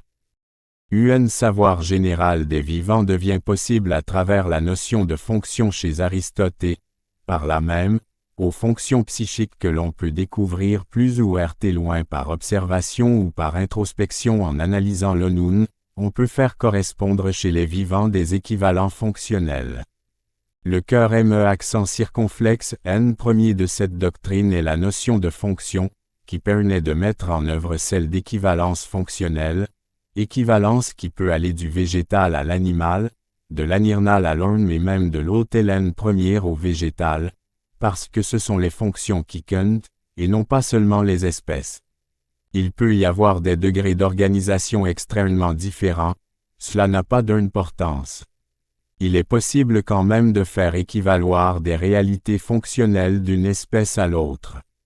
C'est en cela qu'il y a science biologique, chez Aristote. Il y a science biologique parce qu'il y a grande hypothèse, chez Aristote. Cela s'appelle théoria, une théorie. C'est la théorie des fonctions. C'est la théorie selon laquelle toutes les espèces vivent de la même façon. On pourrait dire, toutes les espèces vivent. Et la pensée, le raisonnement, le bouleutikon, le logistikon, la prohérésie, ce qui paraît proprement caractéristique d'une espèce, est peut-être, en effet, caractéristique d'une espèce, parce que cela n'existe pas dans les autres, mais les fonctions qui sont remplies au moyen de ces dons caractéristiques d'une espèce ne sont pas propres à cette espèce. Les moyens de répondre à un besoin sont propres à une espèce. La spécificité consiste en certaines facultés que les espèces possèdent et que d'autres ne possèdent pas. Mais, d'autre part, ce pourquoi on met en œuvre ces facultés, ce à quoi elles servent, cela n'est plus spécifique, la vie est partout la même. Dans une huître, dans un arbre, dans un animal ou dans un homme, la vie a les mêmes demandes. Par exemple, pour l'accroissement et pour la reproduction, il y a les mêmes demandes et des fonctions parallèles correspondent à ces demandes. Elles peuvent être remplies avec des possibilités opératoires extrêmement différentes. Ce que l'homme fait avec le bouleutikon ou avec la prohérésie ou le logistikon, un animal le fera avec l'habitude s'il est suffisamment élevé, ou simplement avec la manière de développer la ruche ou la fourmilière s'il n'est pas doué de ces facultés-là. Ce qui n'est pas possible avec certaines facultés est possible avec d'autres facultés et les fonctions demeurent. Les moyens changent selon les espèces mais les fonctions demeurent. Voilà ce qui est peut-être le plus profond. Voilà ce qui est vraiment la base d'une théorie de la vie chez Aristote, cette théorie étant. Il y a un invariant, l'invariant c'est la vie. C'est les fonctions de la vie. Les moyens qui servent à remplir ces fonctions changent avec les espèces, mais les fonctions demeurent, la vie est un invariant. En cela, voyez, Aristote a fondé une science. Il est bien le père de la biologie, et il a induit la psychologie dans la biologie car les fonctions psychiques cornent le raisonner, la délibération, le choix libre, cela sert à accomplir des opérations qui font partie de la vie, des opérations qui ont un sens dans les fonctions vitales et qui peuvent être lises en parallèle avec ce qui se produit dans la plante, dans l'animal le 1110 INS détaillé, le moins développé. Par là, les fonctions psychiques sont des fonctions vitales et sont à comparer aux autres fonctions vitales accomplies par d'autres moyens. On pourrait dire que l'homme ne pensait que, en pensant, en utilisant ses facultés rationnelles, en utilisant logistikon, bouleutikon, prohérésie, il fait quelque chose que la plante fait en développant d'une certaine manière ses feuilles, en faisant naître d'une certaine façon ses graines. Il y a donc continuité de la vie et permanence de la vie d'une espèce à l'autre. Les stoïciens, après ces découvertes, qui peuvent passer pour fondement de science, dans la doctrine d'Aristote, les stoïciens, à la fin de l'Antiquité, retournent en un certain sens aux doctrines qui sont les doctrines éthiques des prédécesseurs d'Aristote, doctrines platoniciennes ou socratiques. Les stoïciens, en effet, refusent l'intelligence à l'animal et développent la théorie de l'activité instinctive animale. Ils opposent les fonctions urnaines de liberté, de choix rationnel, de rationalité, de connaissance, de sagesse, au caractère de l'animal, qui agit par instinct. Ce sont eux qui développent le plus complètement la théorie de l'instinct. Et on peut dire qu'ils sont les fondateurs de la notion d'instinct pour des motifs éthiques. Ils veulent montrer que l'homme est un être qui est à part de toute la nature. Que toute la nature est faite pour l'homme, qu'il est pour ainsi dire le prince de la nature, que tout converge vers lui, qu'il est le roi de la création et que, par conséquent, il est doué de fonctions qui ne se retrouvent nulle part chez les autres vivants. Remarquez bien que cette comparaison entre l'homme et les animaux, qui oppose l'instinct à la raison, est à double sens. Chez certains stoïciens, elle se confond avec le thème moral, d'amplification d'ailleurs un peu facile, qui est le thème du roseau pensant. L'Homer ne paraît inférieur aux animaux en tout ce qui est nature, montage instinctif, mais il leur est incomparablement supérieur en tout ce qui est raison. Ainsi si vous prenez certains passages de Sénèque, vous trouverez dans le stoïcisme latin des éléments nombreux et riches de comparaison entre les êtres vivants qui sont les êtres vivants animaux et qui sont parfaitement adaptés à leurs fonctions par la nature, et l'Homer qui est pour ainsi dire d'origine et d'emblée désadapté. Par exemple, dit Sénèque, vous trouvez chez tous les êtres vivants des défenses naturelles. Les uns ont des belles fourrures qui les défendent du froid, d'autres ont des écailles, d'autres ont des piquants, d'autres ont une peau gluante qui empêche qu'on les saisisse, d'autres sont enveloppés d'une coquille robuste. L'orme, lui, n'a rien. Quand il naît, il est de Jeusétéos, il est posé sur le sol, il est incapable de se mouvoir, alors que déjà les petits des oiseaux sont capables de chercher leur nourriture, alors que les insectes quand ils naissent savent où ils doivent se diriger pour s'élever dans les airs. L'Olym ne sait rien, il est pour ainsi dire disgracié par la nature.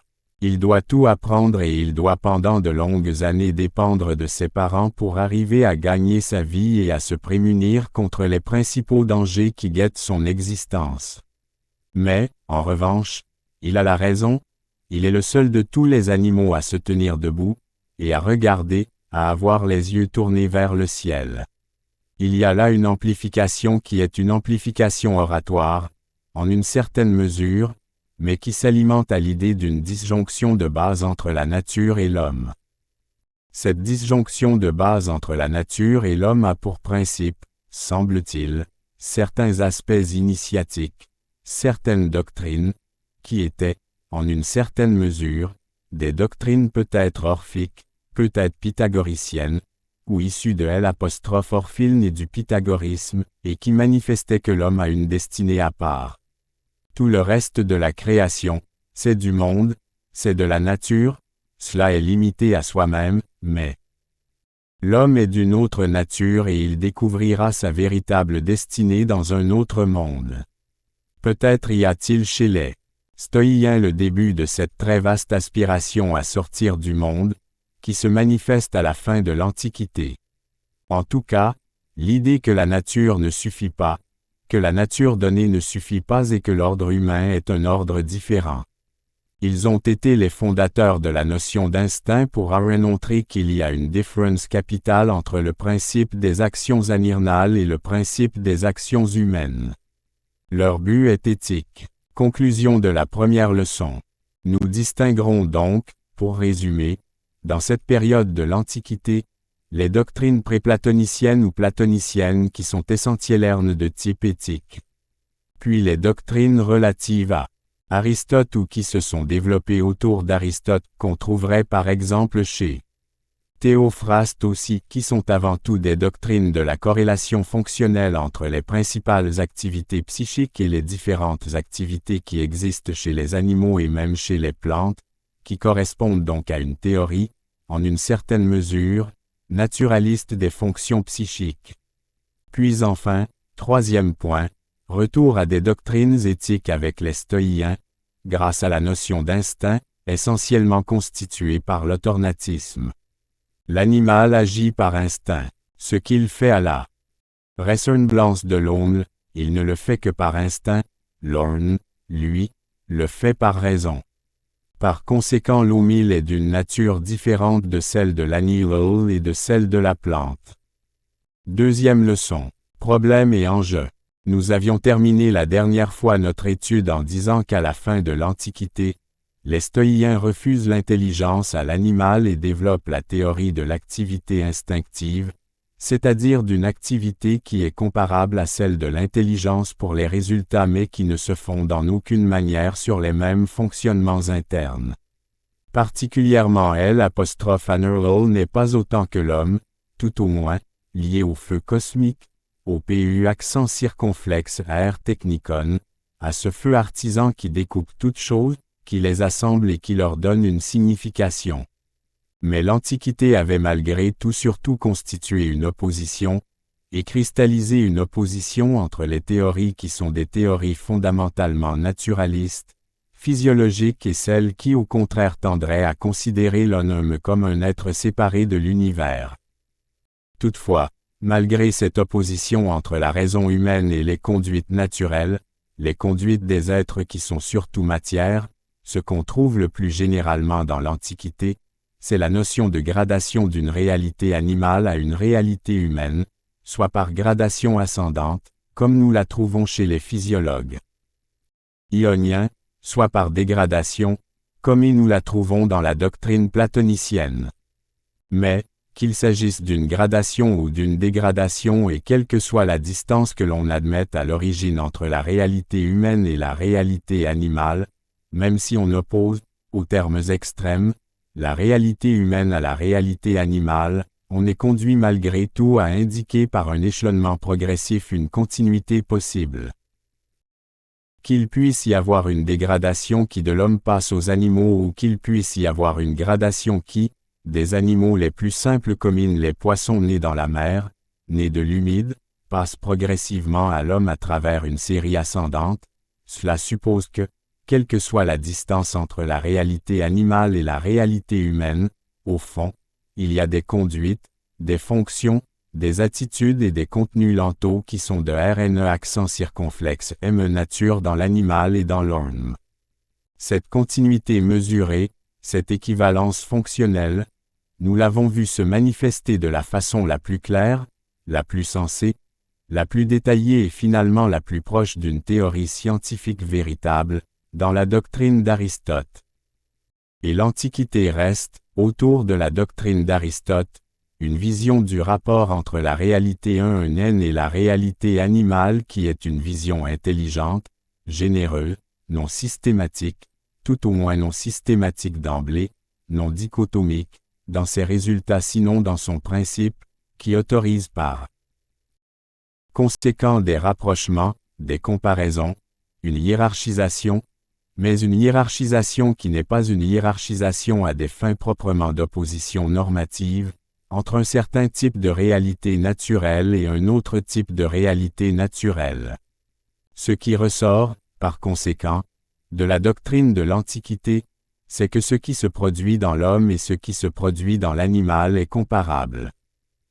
Ces héroïs imparables, non identiques mais comparables, c'est avec les mêmes catégories mentales, avec les mêmes concepts régulateurs, avec les mêmes schèmes, que l'on peut approfondir et élucider la vie humaine et la vie animale, à l'intérieur d'une doctrine générale de l'existence, du rapport aux inondes, de la réincarnation, de la palingénésie ou de la gradation et dégradation des existences.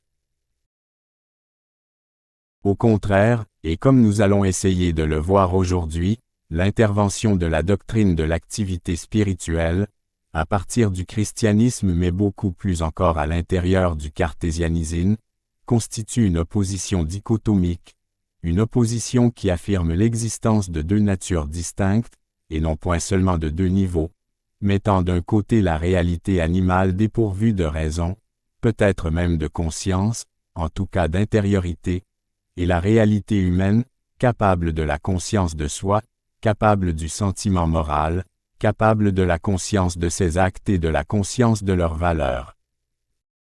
En ce sens, nous devons le remarquer, et cela est très important, la doctrine la plus systématique n'est pas, c'est-il de Madame on pourrait le dire, la doctrine de l'Antiquité, c'est au contraire, d'abord, la doctrine d'un certain nombre de pères de l'Église, se réfléchissant, avec d'ailleurs une très grande NL0 chez Saint Thomas qui revient partiellement à Aristote et qui est ainsi un des plus renodérés des auteurs du Moyen Âge, et surtout enfin la doctrine des cartésiens qui est franchement systématiquerne et totalement une doctrine dichotomique. Voyons d'abord les premières doctrines, c'est-à-dire les doctrines qui sont surtout éthiques, les doctrines de l'étaphysique d'inspiration religieuse et éthique, puis après le système cartésien relativement à la notion de vie animale, qui oppose trait pour trait la vie animale à la vie humaine. Je me permettrai de dire que ce caractère justement excessif, insolite et scandaleux des doctrines du type de celle de Descartes a provoqué un mouvement de pensée qui a peut-être, en dernière analyse, été favorable à la découverte d'une théorie scientifique de l'instinct, des conduites qui sont des conduites animales, et emmène au LPS, et finaline par un très curieux retour des choses, à l'époque contemporaine, à une théorie des instincts en l'OLM. C'est-à-dire que finalement il y a une espèce de mouvement dialectique qui s'est fait dans la recherche et dans la comparaison de la vie animale à la vie humaine. Au point de départ, chez les anciens, nous avons une espèce de visée phénoménologique qui, à partir des principaux aspects de la vie animale et de la vie humaine, hiérarchise la vie humaine par rapport à la vie animale, RNAIS qui hiérarchise sans opposition rigoureuse et sans passion. Puis nous voyons apparaître la naissance du dualisme, qui emploie l'animal. Colin une espèce de repoussoir de l'homme, qui emploie l'animal comme le non-humain, qui fait de l'animal une espèce d'être de raison, c'est-à-dire un être fictif qui est avant tout ce qui n'est pas l'homme, un vivant ou un pseudo-vivant qui est justement ce que l'homme n'est pas, une espèce de contre-type de la réalité humaine idéalement constituée.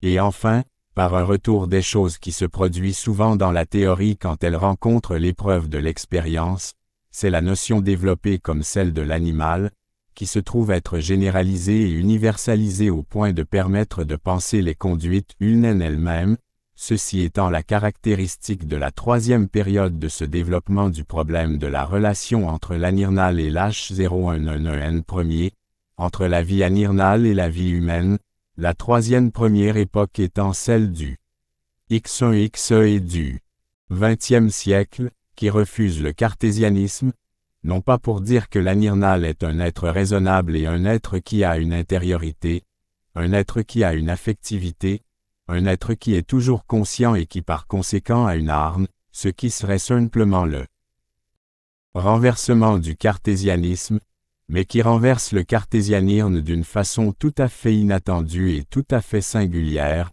qui consiste à dire le contenu même de la réalité que vous initiez dans la notion d'animalité, ce contenu-là permet de caractériser l'homme. C'est-à-dire que c'est par une universalisation de l'animal que la réalité humaine se trouve recouverte. Il y a ici une évolution d'une théorie scientifique qui est vraiment une évolution de type dialectique.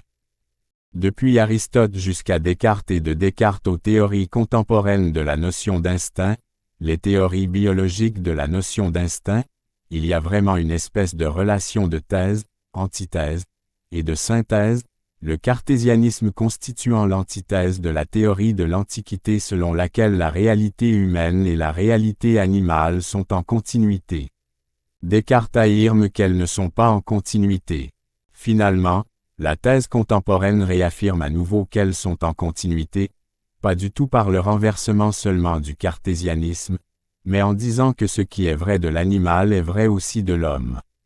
Alors que les anciens cherchaient à dire ce qui est vrai de l'homme est vrai en quelque mesure de l'animal, surtout dans la mesure où il est un animal supérieur, c'est la théorie de la dégradation de Platon. Après, le cartésianisme dit ce qui est vrai de l'homme n'est vrai en aucune mesure de l'animal, l'animal fait partie de la res extensa, l'homme fait partie de la res cogitant, est défini par la res cogitant. Enfin, les thèses contemporaines consistent à dire ce que nous découvrons au niveau de la vie instinctive, de la renaturation, du développement comportemental dans la réalité animale, cela permet de penser aussi en une certaine mesure la réalité humaine, jusqu'à la vie sociale, qui existe en partie dans les groupes non animaux et qui permet de penser certains types de relations, par exemple la relation d'ascendance-supériorité, dans l'espèce humaine. Il y a eu là un mouvement dialectique que nous essaierons de retracer. Les apologistes. Voyons d'abord par conséquent les premiers des auteurs qui ont essayé de définir un rapport relativement dualiste entre la réalité humaine et la réalité animale chez les anciens, ou plus exactement après la fin du inonde antique classique, dans cette période qui a amorcé la théorie de l'action comme étant antérieure au savoir. Nous trouvons par exemple chez un certain nombre d'apologistes comme Thatien, Arnob, Lactance L., une attitude de dualisme éthique extrêmement puissant, qui ne vise pas à un Thatien, apologiste chrétien, puis gnostique, né en Assyrie entre 110 et 120. A écrit un discours au grec, Arnob, auteur latin, né en Afrique, contemporain de Dioclétien, mort en 327. Il professait la rhétorique en Numidie et eut pour élève Lactance. Converti au christianisme, Lactance, apologiste chrétien, mort vers 325. Éducation en Afrique. Il mentionne Tertullien et Cyprien. Opposé à proprère ne parler learner loanin loen ais bien le chrétien à l'ensemble constitué par les non-chrétiens et les anirnos. Afin d'humilier la raison, cette faculté qui a été exaucée par les anciens, il est dit que le chrétien seul se distingue des anirnos, les autres hommes ne se distinguant pas d'eux. Vous voyez quelle est la charge de réalité éthique qui se trouve incorporée dans cette doctrine. Il ne faut pas que cela vous émeuve. Vous savez qu'un des premiers conciles a estimé que les Felmes n'avaient pas d'anneau, pour des raisons qui sont peut-être semblables à celles-ci. Ne voyez pas là une mauvaise plaisanterie, mais c'est que, d'une façon générale, on est toujours porté, quand on fait l'épreuve de sa propre intériorité, à estimer qu'on a une âme, qu'on pense soi-même cogito ergo sum. Mais les autres personnes, vues de l'extérieur, sont peu à peu repoussées jusque dans la nature. Les barbares, ou bien les êtres que le dimorphisme sexuel sépare en une certaine mesure de cette expérience qu'on a de sa propre intériorité, on peut bien les supposer être seulernes des produits de la nature. C'est que la notion d'âme est assez directement liée à l'épreuve de l'intériorité, à l'épreuve de la conscience, à l'exercice de la conscience. Dès qu'il y a une différence ethnique, culturelle, sexuelle ou de n'importe quelle autre espèce, cela peut constituer une barrière suffisante pour que l'attribution de l'âme soit refusée, parce que les autres ne seront pas éprouvés comme étant très semblables au sujet qui fait lui-même l'expérience de son intériorité active. Saint Augustin, qui est rattaché d'assez près à la culture antique, reconnaît au contraire aux animaux une âme sensitive. Il estime que les animaux ont des besoins, qu'ils souffrent, il sait qu'ils luttent contre la douleur, il sait que les animaux luttent pour maintenir l'intégrité de leur organisme. Saint Augustin est-il premier aussi, avec des preuves d'observation à l'appui, que les animaux se souviennent, qu'il y a un agine et qu'ils rêvent. Lucrèce avait déjà noté que, par exemple, les chiens rêvent. On voit un chien dormant penser tout à coup qu'il est en train d'essayer d'attraper une proie, donner de la voix s'il est un chien de chasse, et soudain essayer de faire le geste de prendre une proie entre ses dents, ouvrir et refermer avec un bruit sec sa gueule comme s'il avait saisi une proie. C'est, en somme, la manifestation extérieure du rêve chez le chien par des attitudes explicites. Malgré tout, saint Augustin estime que tout est instinctif chez l'animal, que les différentes industries et habiletés des animaux s'expliquent par les sens, par l'imagination et par la mémoire, sans l'intervention de l'âme, tout au moins de l'âme raisonnable, de l'âme. Ces héroïs un homme est l'âme humaine, douée d'un sens moral et douée de l'exercice de la raison. Saint Thomas. Les scolastiques, qui eux aussi sont anirnés par le souvenir de l'Antiquité et particulièrement par le souvenir de l'Antiquité aristotélicienne, refusent le raisonnaire à l'animal. Mais, avec saint Thomas, ils reconnaissent et, ils explicitent le fait qu'il y a chez l'animal des intentions, des fins lointaines pour lesquelles il travaille, et qui sont perçues par lui, perçues conscient 111 l'an. Ainsi l'hirondelle qui ramasse de la boue pour construire son nid ne ramasse pas de la boue parce que cela lui donne du plaisir. Elle accumule de la boue parce qu'il en ait besoin pour construire le nid et qu'elle a l'intention, c'est-à-dire la finalité subie intérieure qu'elle a l'intention de la construction du nid. L'intention c'est le taillis d'être littéralement tendu vers, d'avoir une activité orientée vers la réalisation d'une fin. L'hirondelle donc a l'intention de construire le nid, c'est la fin lointaine de son activité. On ne doit pas dire qu'elle agit pour le plaisir, parce que la boue lui plaît. Cette fin lointaine est perçue, selon saint Tolna, par estimatio, c'est-à-dire par une impression relativelle ni qualitative, pas réflexive ni rationnelle, ni et malgré tout c'est une représentation. Ce n'est pas une représentation totalement logique, absolument schématique et structurée, NEAIS c'est bien une représentation. L'homme premier possède une faculté pensante logique et rationnelle qui lui permet de concevoir les fins avec une netteté et une organisation plus grande que celle qui permet à une hirondelle d'avoir l'estimation du nid à construire. Il n'en reste pas moins que cette finalité, la finalité de la conduite animale, correspond chez l'animal, pour saint Tonlos, à une certaine représentation. Nous voyons ici comment saint Thomas reprend, en la développant en une certaine mesure, avec le conceptualisme médiéval, la doctrine aristotélicienne, la doctrine de la finalité et cette doctrine qui hiérarchise les différentes activités chez l'animal. Mais, si une certaine modération, disons phénoménologique et scientifique, a été conservée par les auteurs du Moyen Âge à côté d'une espèce de passion dualiste, qui s'est manifestée surtout chez les apologistes qui ont fait de l'animal un mythe, le mythe de ce qui n'est pas l'être de la foi, de ce qui n'est pas la créature reconnaissant Dieu de façon directe. À côté de cela donc, il y a au souvenir de l'Antiquité, au cours de cette première période. Giordano, Bruno. D'autre part, la Renaissance intervient.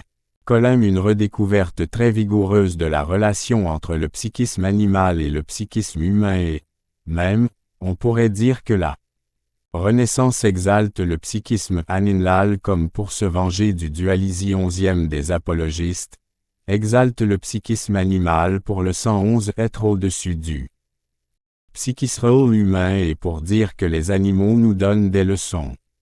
Là aussi, il y a une certaine théorie, un certain aspect passionné de l'animal qui fait de l'animal un 111. L'animal est alors la nature, la fousie qui enseigne l'homme, qui lui donne des leçons, soit de pureté, soit de dévouement, soit d'habileté, soit l'ouem d'intelligence appropriée à la découverte d'un but. Le retournerne de la Renaissance se manifeste avec une inspiration extrême proche des élans vers le cosmos des anciens platoniciens chez Giordano Bruno. Giordano Bruno, qui a été brûlé en 1600, est un des philosophes les plus puissants de la Renaissance. Il est un métaphysicien à la pensée la plus vaste, l'homéral de science le plus vigoureux dans la généralité et dans l'envergure de ses doctrines.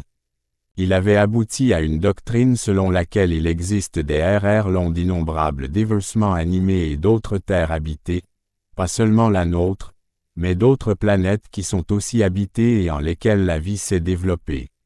Selon sa doctrine, l'animation, c'est-à-dire la vie, n'est pas seulement le fait des individus à l'échelle que nous connaissons mais elle peut être le fait des astres, il y a des astres annihilés, elle peut exister dans les éléments où nous croyons qu'il n'y a pas de vie.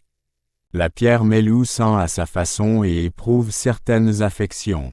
La vie et la conscience ne sont pas des phénomènes qui apparaissent seuls avec les formes telles que les formes humaines. La vie et la conscience commencent à exister au niveau choruique. La théorie de Giordano Bruno est une théorie cosmique. Dans cette même mesure, il est bien certain que les animaux sont considérés comme des êtres qui se trouvent être dépositaires d'une force universelle et que par conséquent ils ne doivent pas être méprisés, ils ne doivent pas être considérés comme des êtres inférieurs, comme des caricatures de l'homme.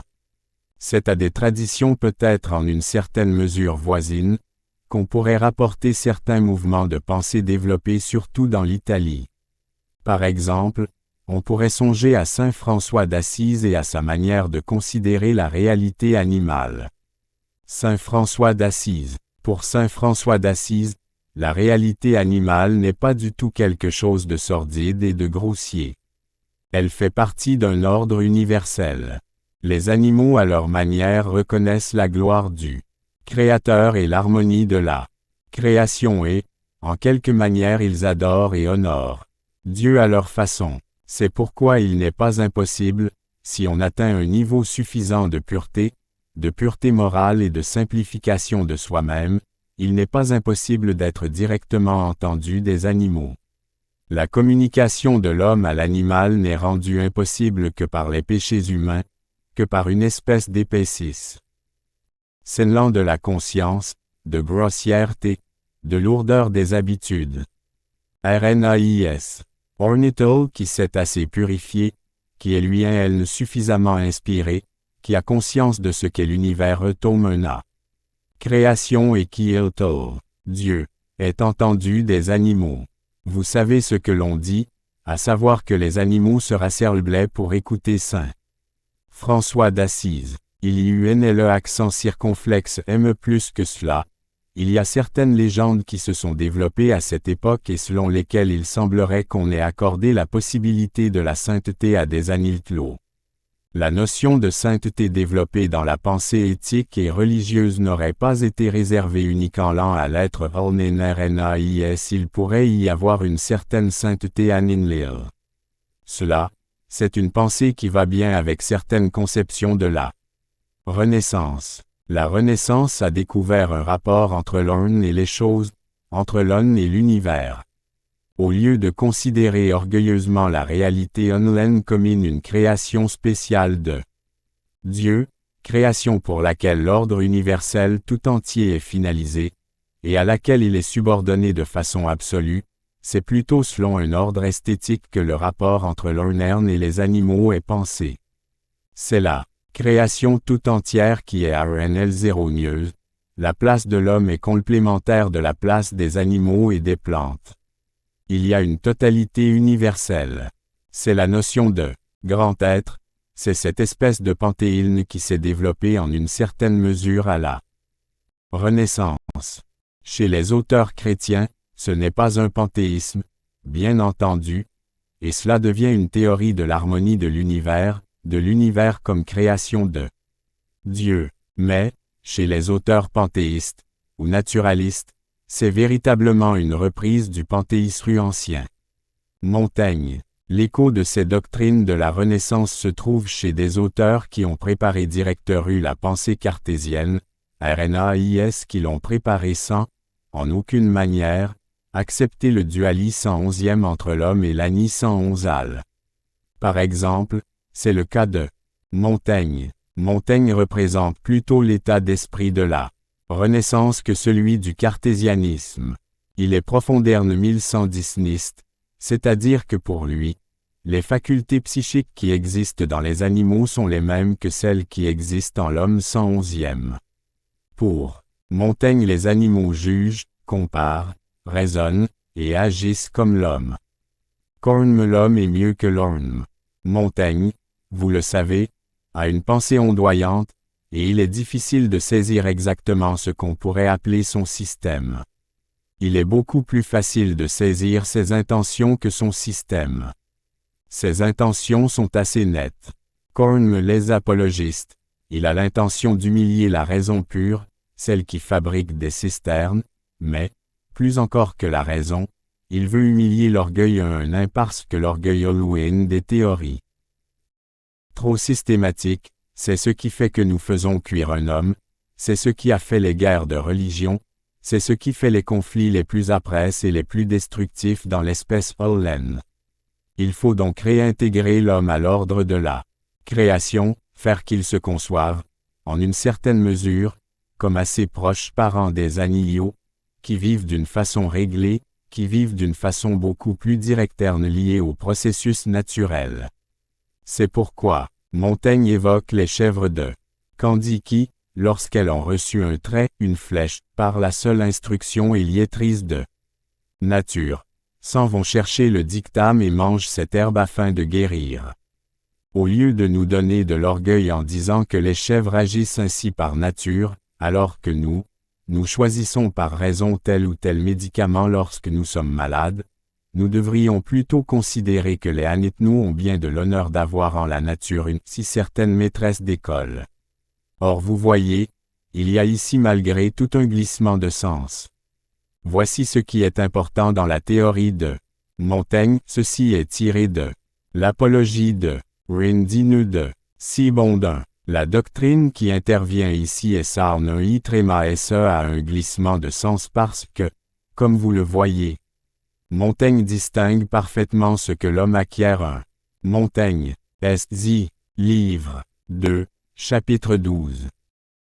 Avec tâtonnement par un usage relativement délicat de la raison, usage qui peut intégrer les résultats de l'expérience, usage qui peut être soumis à l'erreur, et qui n'est jamais complètement immédiat, alors que les chèvres de Candie, dès qu'elles sont frappées d'un trait, vont manger la plante dite dictame.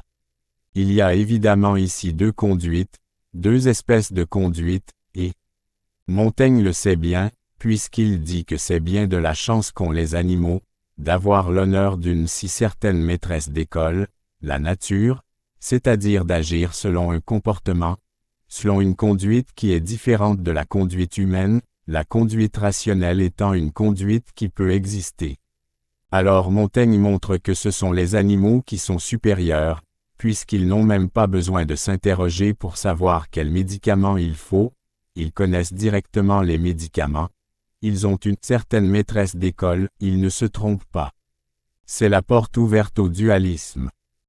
Sous couleur d'exalter l'animal et de remontrer que l'homme n'a pas besoin d'être si orgueilleux de son humanité, parce qu'au fond il n'est pas tellement supérieur à un animal et au contraire, puisqu'il se trompe, puisqu'il est obligé d'avoir recours à la raison alors que les animaux n'ont même pas besoin de cette raison, ce qui montre leur supériorité, ils sont plus directement en relation avec la nature, quand on dit cela, c'est qu'on admet implicitement que le processus rationnel, c'est-à-dire au fond le processus d'apprentissage, est différent du processus instinctuel ou instinctif, de celui des animaux, qui est plus immédiat, qui est une conduite plus directe.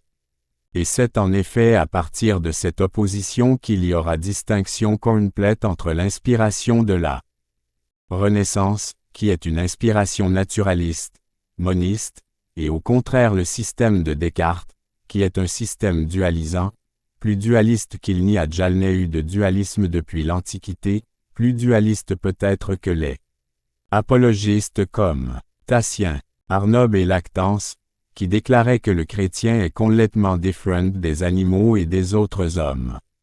Descartes. En effet, selon Descartes, l'animal ne possède ni intelligence ni instinct. Il est une machine, un automate. Ce que l'on a jusque-là expliqué par l'instinct, c'est-à-dire par un analogue psychique de l'intelligence, mais analogue plus compact, plus concret, moins conscient, plus enveloppé, cela s'explique par l'automatisme. Mais attention, pas automatisme psychique, qui pourrait être automatisme instinctif, un automatisme physique. La doctrine cartésienne c'est celle d'un automatisme physique, c'est-à-dire un automatisme des êtres, du corps, des attitudes, des mouvements, sans âme et sans instinct. Comprenez bien que l'instinct dans une doctrine comme celle de Montaigne, ce n'est pas la raison, mais c'est du psychique. C'est une réalité qui est d'ordre psychique. Chez les stoïciens aussi, Descartes est le premier qui ait dit que les conduites animales ne sont pas des conduites instinctives. Ce ne sont pas des conduites instinctives, ce sont des conduites mécaniques.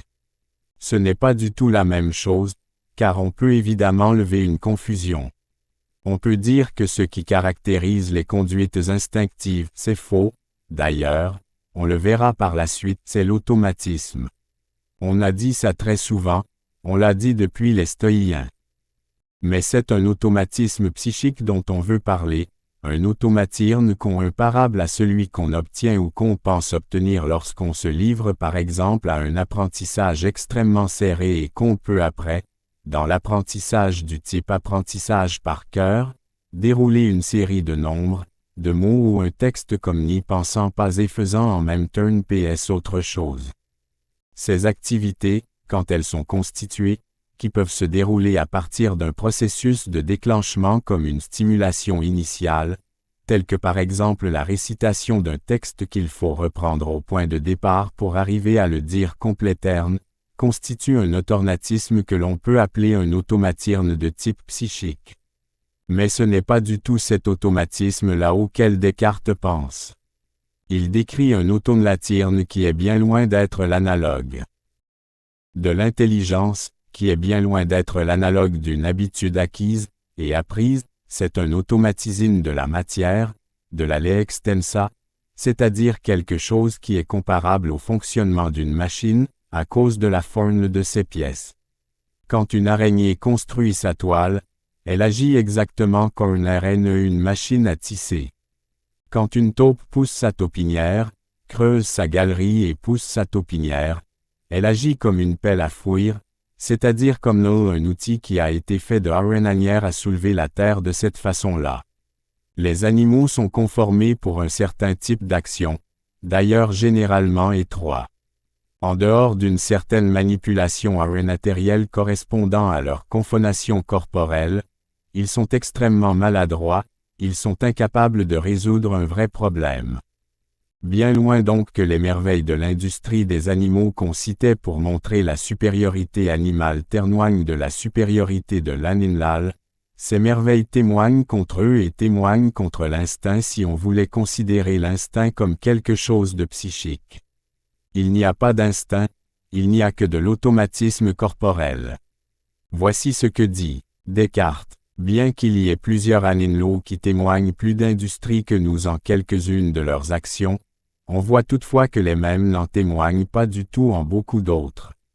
De façon que ce qu'ils font mieux que nous ne prouve pas qu'ils ont de l'esprit, car à ce compte ils en auraient plus qu'aucun de nous, et feraient mieux en toute autre chose.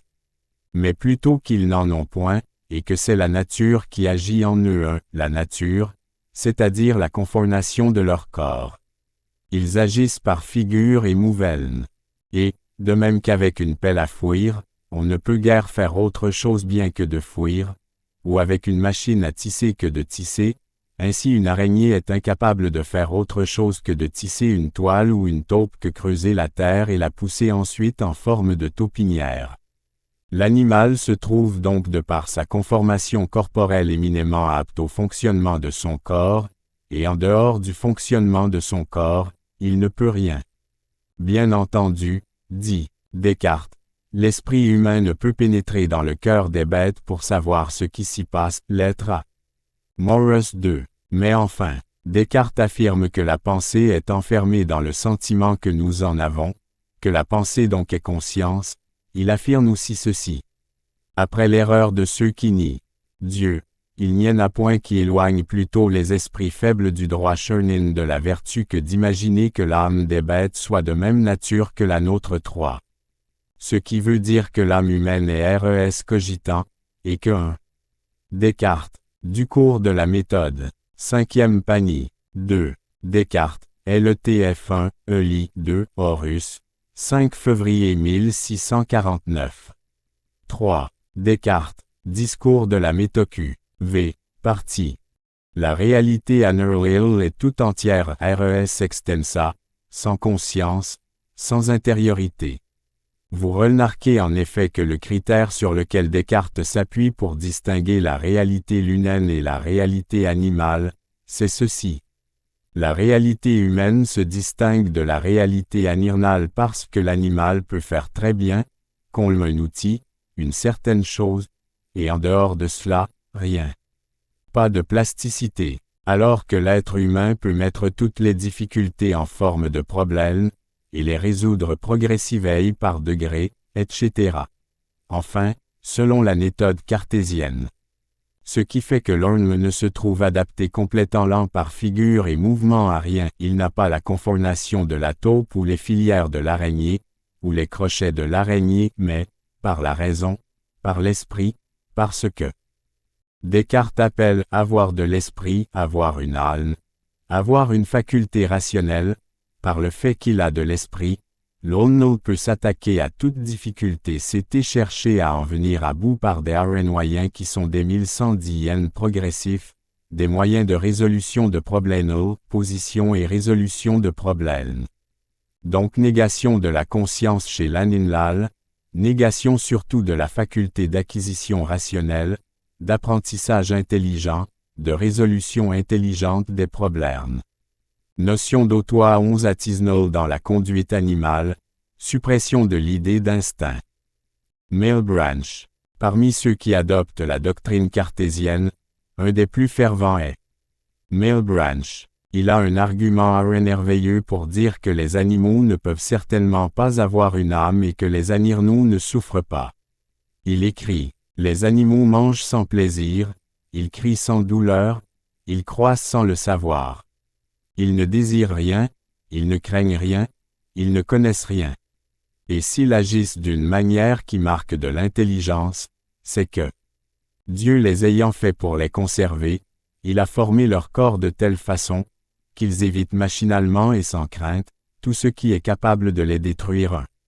Ceci est tiré de la recherche de la vérité, et il a un argument de nature théologique qui est d'ailleurs très touchant. Les animaux ne peuvent pas souffrir, parce que la douleur est la conséquence du péché originel, or il n'est point dit que les animaux aient mangé du fruit défendu, et par conséquent les animaux ne peuvent pas souffrir, ce serait une injustice envers eux puisqu'ils n'ont pas connu cette chose d'eux. Seule l'espèce humaine peut souffrir. C'est pourquoi on peut découper des chiens et les mettre contre les portes de grange pour voir la circulation du sang, c'est la Concé 1. Malebranche, de la recherche de la vérité.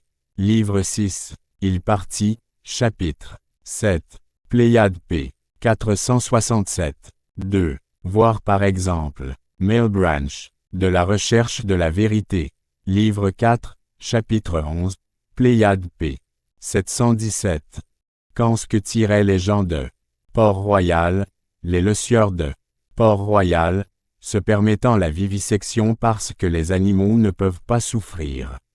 Bossuet. Parmi les auteurs qui se sont dressés avec le plus de force contre ce cartésianisme, il y a Bossuet, qui a cherché à concilier Descartes et Saint Thomas. Il ne faudrait pas rabaisser la méditation de Bossuet sur ce point. Bossuet est allé assez loin et a fait preuve de perspicacité, d'un grand équilibre dans cette étude. Il a dit ceci, nous sommes animaux, les hommes sont animaux. Nous avons l'expérience, tant de ce qui fait en nous l'animal que de ce qui y fait le raisonnement et la réflexion. L'être le plus riche, le plus complet, c'est l'homme. Et l'homme est animal. Nous pouvons en une certaine mesure avoir l'expérience de ce que c'est qu'être animal. Nous sommes empiriques dans un certain nombre de cas et en cela nous sommes animaux. Il n'est pas impossible d'éprouver, par le sens intime, ce que c'est que d'être animal. Voilà tout au d'ici l'idée de Bossuet. Et d'autre part il dit que le véritable problème premier n'est pas de se demander si les animaux ont de la suite, de la convenance et de la raison dans leur conduite, car, dit Bossuet, le fait d'avoir de la suite, de la convenance et de la raison dans sa conduite est dans une certaine mesure l'analogue de l'ordonnance dans l'ajustement des différents organes d'un vivant. Particulièrement, il prend un exemple qui est, ce n'est pas un jeu de mots savoureux, il dit. Il y a de l'ordonnance dans l'ajustement des grains d'une grenade L. Vous savez, quoitement les grains d'une grenade sont, en quelque manière, enclenchés les uns dans les autres. Ils sont serrés et ils sont déformés localement de manière telle qu'il n'y a aucun interstice entre deux grains de grenade.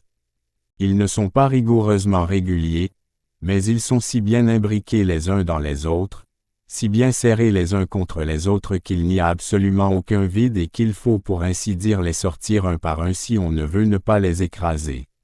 Il y a de l'ordonnance dans l'ajustement des grains d'une grenade, une organisation de type anatomique. Cette organisation anatomique dans une plante est la même que l'organisation qu'on appelle l'organisation instinctive dans le comportement d'un animal qui fait une chose avant d'en faire une autre. C'est la notion de structure. C'est la notion de structure anatomique étendue à la notion de structure du comportement.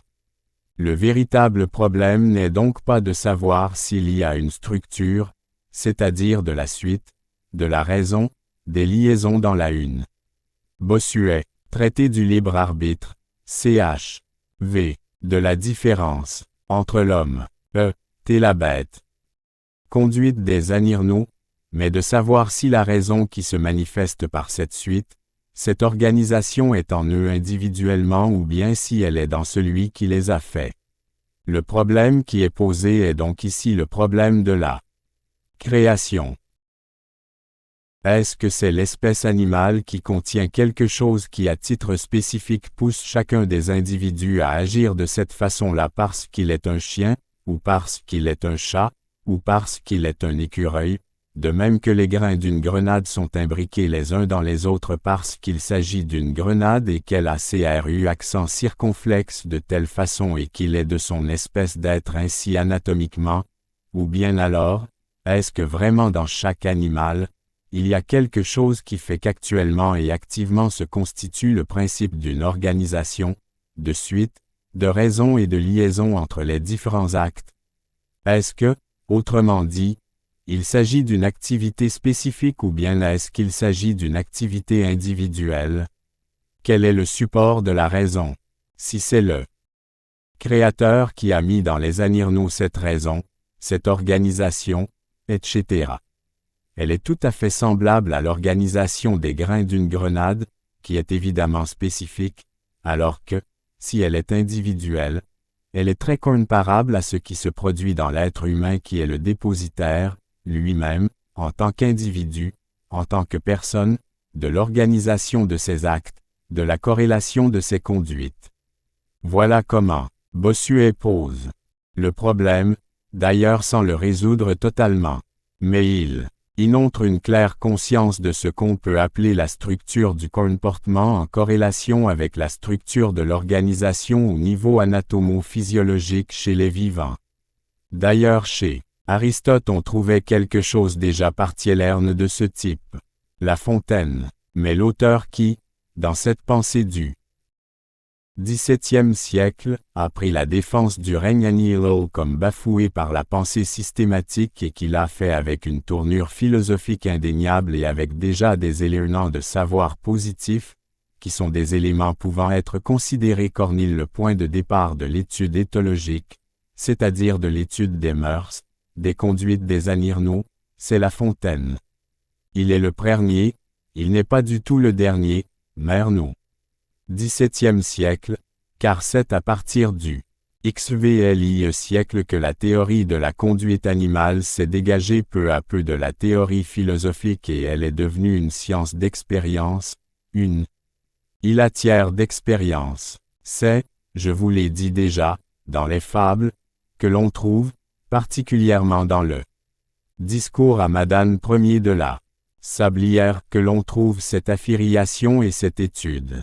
Voici une citation. Or vous savez, Iris, de certaines sciences, que, quand la bête penserait, la bête ne réfléchirait sur objet ni sur sa pensée. Ce qui veut dire qu'on concède que l'animal n'a pas la conscience réflexive, la réflexion, qui est la saisie, en quelque manière comme dans le cogito, de l'activité par elle-même. Mais ceci n'exclut pas du tout l'intelligence, le raisonnement, le calcul, et la prévision.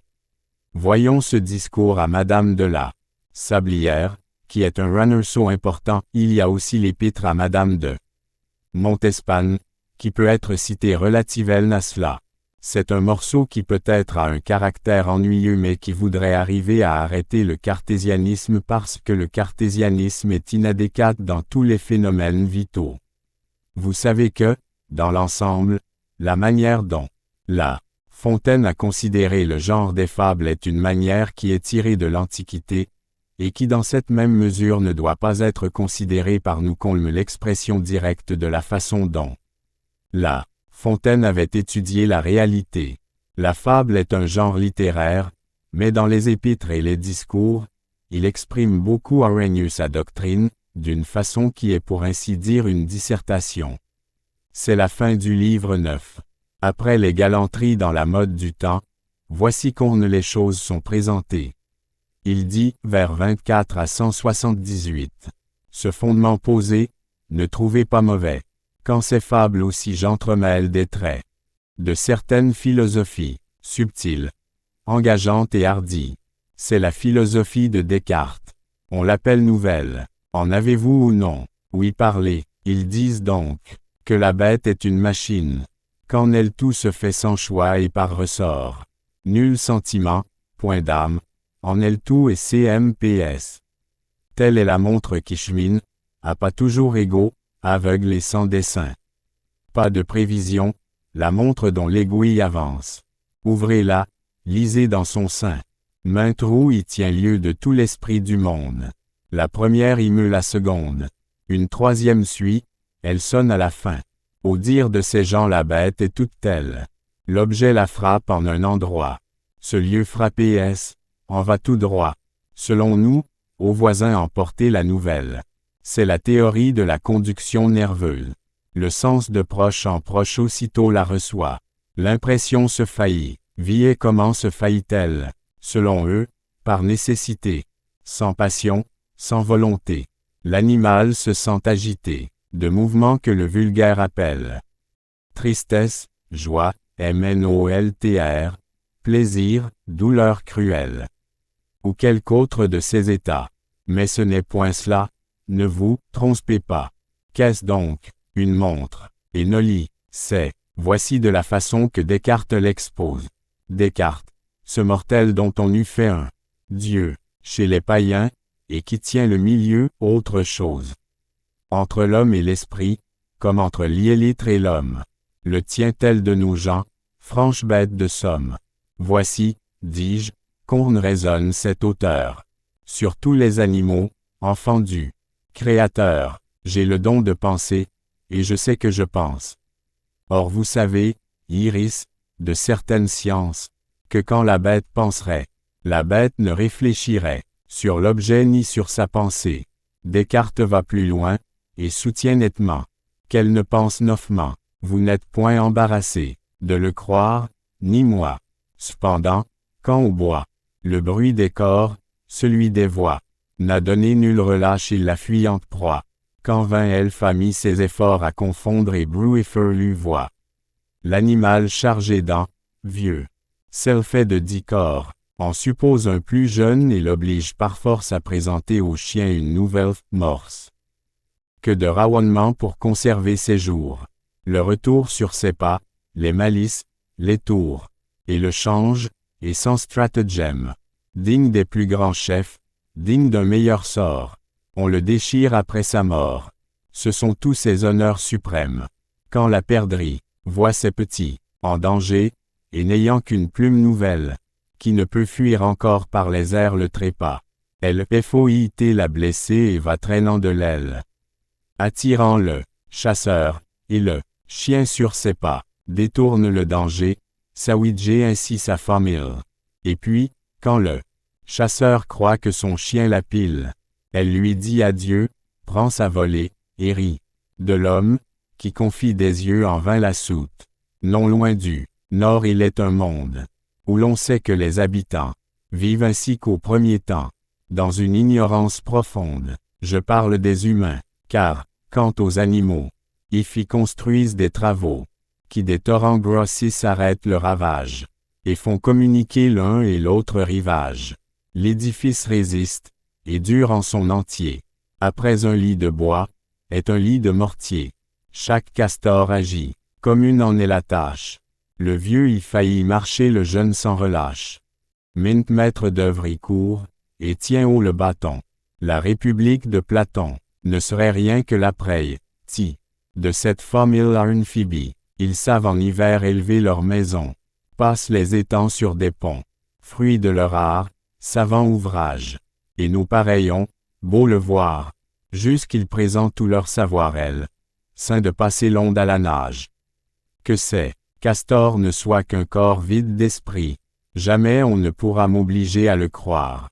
Mais voici beaucoup plus. Écoutez ce récit, que je tiens d'un roi plein de gloire, le défenseur du nor vous sera mon garant.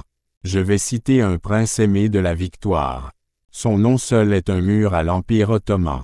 C'est le roi polonais, jamais un roinement. Il dit donc que, sur sa frontière, des animaux entre eux ont guerre de tout temps. Le sang qui se transmet des pères aux enfants en renouvelle la matière. Ces animaux, dit-il, sont germains du renard. Jamais la guerre avec tant d'art ne s'est faite parmi les hommes. Non pas RNE accent circonflexe ME au siècle où nous sommes. Corps de garde avancé, vedette, espion, embuscade, parti, et 1000 inventions. D'une pernicieuse et maudite science. Fif du Styx, et mère des héros, exerce de ces animaux le bon sens et l'expérience. Pour chanter leur coinba, l'Achéron nous devrait rendre Homère, s'il le rendait, et QUI Trémael rendit aussi le rival d'Épicure. Que dirti ce dernier sur ces exemples-ci? Ce que j'ai déjà dit, qu'aux bêtes, la nature peut par les seuls ressorts opérer tout ceci, que la mémoire est corporelle, et que, pour en venir aux exemples divers, que j'ai mis en jour dans ces vers, elle animale a besoin que d'elle. L'objet, lorsqu'il revient, va dans son magasin. L'énergie, par le même chemin. L'image auparavant tracée, qui sur les mêmes pas revient pareillement, sans le secours de la pensée. Causer un même événement, c'est la mémoire habitude. Nous agissons tout autrement. La volonté nous détermine, non l'objet, ni l'instinct. Je parle, je chemine. Je sens en moi certain agent. Tout obéit dans ma arénachine à ce principe intelligent. Il est distinct du corps, ce CCCDIJN soit nettement. Se conçoit mieux que le corps même. De tout, nos mouvements c'est l'arbitre suprême. Mais, quement le corps l'entend-il? C'est là le point. Je vois l'outil. Obéir à la main. Mais la main, qui la guide? C'est le problème de la communication des substances. Et, qui guide les cieux et leur course rapide? Quelque ange est attaché peut-être à ces grands corps. Un esprit vit en nous, et meut tous nos ressorts. L'impression se fait, le moyen, je l'ignore.